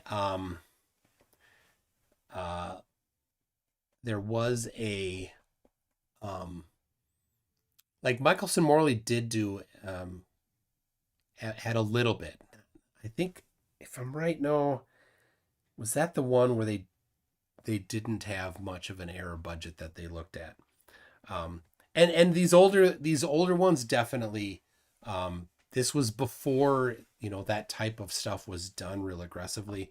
Dayton Miller did not do anything. That's what these other ones that came along did. They used software to analyze the data to shake out Gaussian errors, and found that what Dayton Miller was seeing was Gaussian errors for the most part. So if you know what Gaussian is when you do a measurement, your measurement's always going to be off by some amount. You measure it today, it's going to be off by 2% more. You do it tomorrow, it's going to be 1% less. You do it the next day, it's going to be 1/3% more. You do it the next day, it's going to be 2% less, right? So over time, these Gaussian errors average out to get in the middle, hopefully the truest value that you can, if there weren't other errors in the system, maybe a systematic error where something was, always going to read 2% higher, for example. So, Gaussian. So, anyway, that is. Is Gary Wybenga here? I have. I'm working on. A. I have this right here. This is the Almanac of Eclipses up to 2030. Right. So I'm working on a challenge that I want to publish to flat earthers to talk about the prediction of the location. Right? And I'll show you this for solar eclipses specifically. So I'll show you the eclipse that just happened. It's the annular solar eclipse of October 14 of 2023, right there. And it shows the path, right? So what I want to do, it's got some data down there, specifically to know, the location and things like that. So what I want to do is I want to have an eclipse challenge that will really, and I want as much as possible. I want to give as much as possible to the flat earthers, right? Can they use this map? I'd like to say, yeah, you can use this map. Um, um, well, right. I want to give them as to take away any of these, oh, well, it's not possible type of things. All right, hold on. Eric Burns says, my OCD just point out the one thing, LIGO should be all caps, LIGO, LIGO. In my, are you talking about in my notes? Let's see, did I? Yeah, I did not capitalize it. Those are just my notes. Calm down, man. It's just my notes. Here, I'll put, there it is, right there. LIGO, right there, LIGO. Look at that, Eric. Look at that, Eric. Let your OCD burn. Anyway, so here's my question to you. If anybody has thoughts on this, because I'm for the it's going to be a $10,000 challenge for flat earthers to predict the eclipse, the solar eclipse. Probably will be an open 10 years. You need to present the process for predicting the eclipse, and you have to do it twice. And how do you verify it? Well, this can't be the verification, because this is the prediction using a globe. So that's not a fair verification, right? I mean, it's got 100% accuracy. Right. So the next solar eclipse is the one coming up in next year in April, right? And so how would you verify, say a flat earther actually said, well, here's what I think will happen. How would you verify that? Well, one way I can think of is to say that you could have people, you could say, well, the path of totality will be in these locations and at this time. And, what type of precision is necessary. I was thinking that they would only need to be as precise as Halley did in 1715, which was off by 20 miles in 4 minutes. I'll maybe even double that. You could be 40 miles off and 8 minutes off. Right? Because they're not going to get anything, because this is based on the globe and it's accurate. So we know, but hey, I want to make it as much as possible that they have no excuses. So that's the question. How could a fair challenge be presented to flat earthers to say, here's what you need to do, and here's how we're going to objectively measure your success or failure? So the point is then they don't just make the prediction, they give the process for making the prediction, so that somebody else can go and verify that the process outputs the same prediction, right? If you just say, oh, well, here's my prediction, it looks like this, right? Right here. No, I need to know how you did it, because I can show you how this was done using the globe. It's using ELP 2000 and VSOP 87 as the ephemerides. You can do it yourself. So anyway, that's my thoughts. If anybody has ideas on that, send me a message. I do want to get it going soon so that they have plenty of time to fail before the April eclipse. And then, I mean, it's tough because eclipses are not super common. The next eclipse after that on land only crosses the southern part of South America down there, which would be fine. There may be some islands that it hits. And then, look at this, 2025, it doesn't even, it doesn't do much. It's way up there, way down there. So what do we got? Yeah, it's 2026 in Antarctica. 2027 goes across northern freaking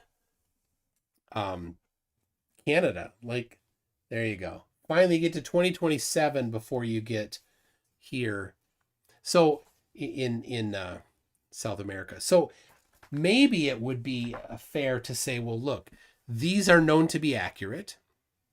So you can go back in time and predict, show how your model says that this eclipse would happen in the past.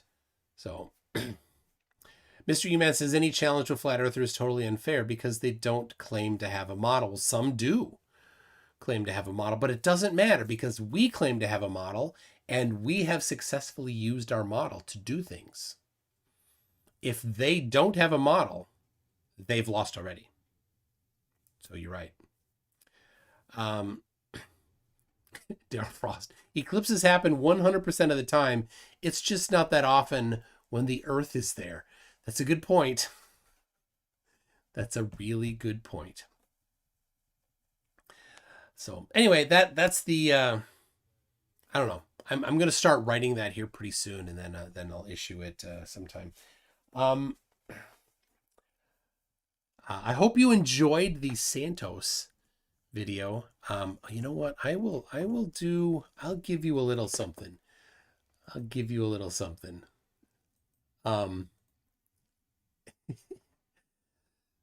then that's gonna be what I get for today.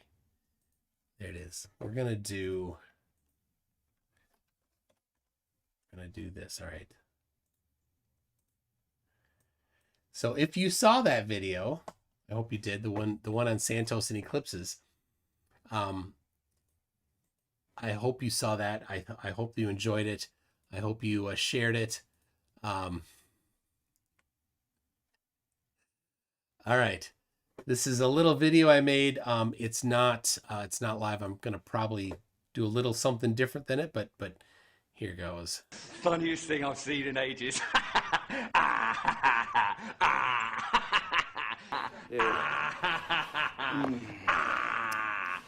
Every man likes a woman with a beautiful, bright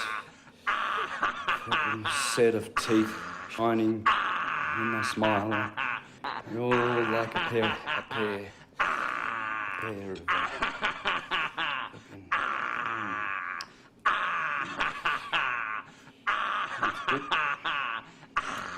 So much.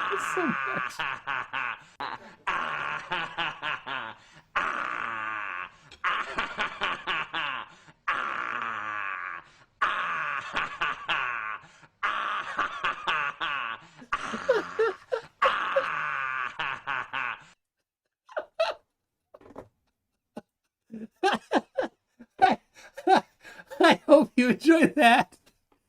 Oh my gosh. Oh my gosh. There it is. And yes, did you notice that he picked his nose and then rubbed it in his hair? He did. He picked his nose and put it in his hair. Oh yeah. I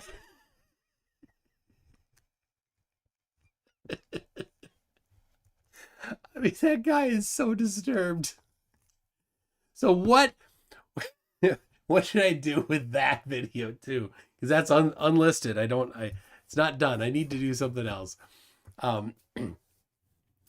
Professor Phil Bell says they obviously must have a model. Unfortunately for the Flurfs, all the shipping companies and airline navigating the Earth every day are hiding it from the average Flurf.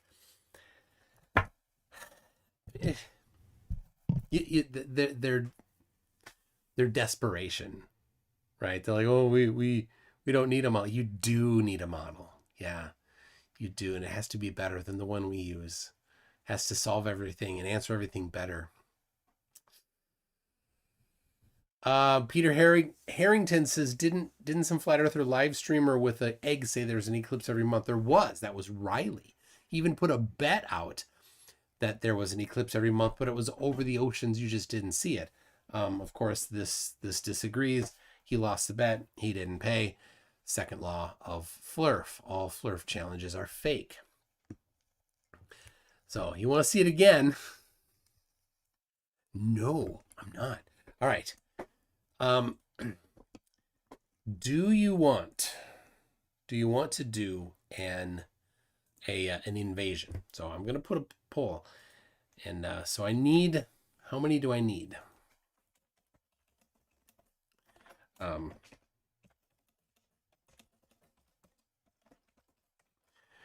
And of course, I spelled it the same way. I'm going to say I need at least 100 yeses on this to do it. And then, yeah, we'll do an invasion. I will, while we're questioning that, I will grab the invasion misspelled thumbnail, and I will there it is. I will get it ready. Let's see. Duplicate. Come on, there it is.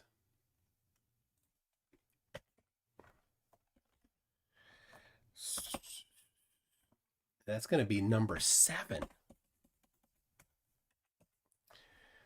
So, all right.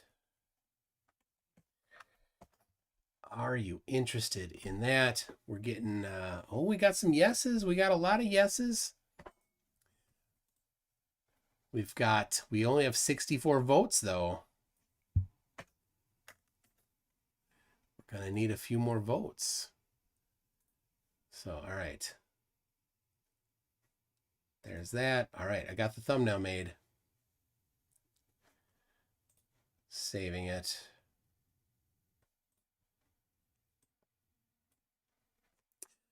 And then, yeah, we're gonna have to find one. It's always fun to do that because we always find some interesting person to talk to. And I'm still subscribed to many of these, and I'm on their Discord servers. So, yeah, it's always a good time. But we need a couple more votes. We need a couple more people to say, yeah, I'm gonna be there. So, all right. Thumbnail made. I had a little too much fun with that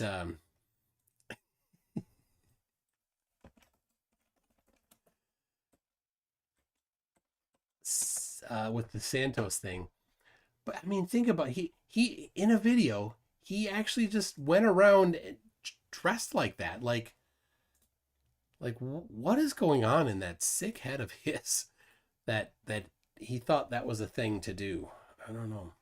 Okay. I will need to hit the bathroom. All right, I got 98 votes, 100 votes, 100 votes, but they're not all yeses yet. 90% yeses.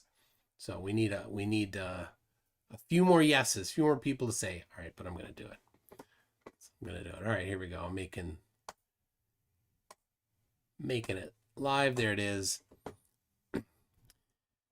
So anyway. So yeah, no, an invasion. It's a raid where we're gonna find a YouTube channel with somebody live streaming that has very few viewers, and then we go on, we join, we ask them to come on to talk to me live, and it's just something fun, something interesting. A lot of the time, they're people playing games, video game of some sort, but it doesn't have to be. It just needs to be kind of an interesting thing. So anyway, we got 111 votes. Oh, 91% saying yes.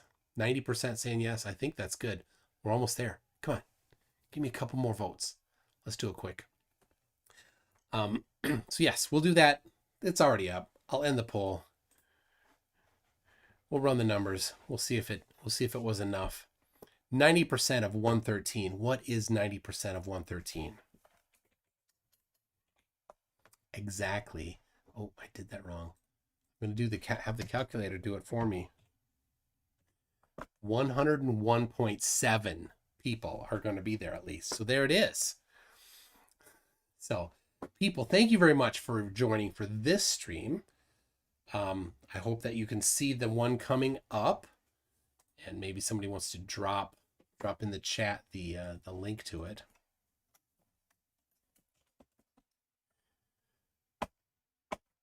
And there it is. Let's did this, says Jay Walken. I know I misspelled invasion. I misspelled invasion the first time.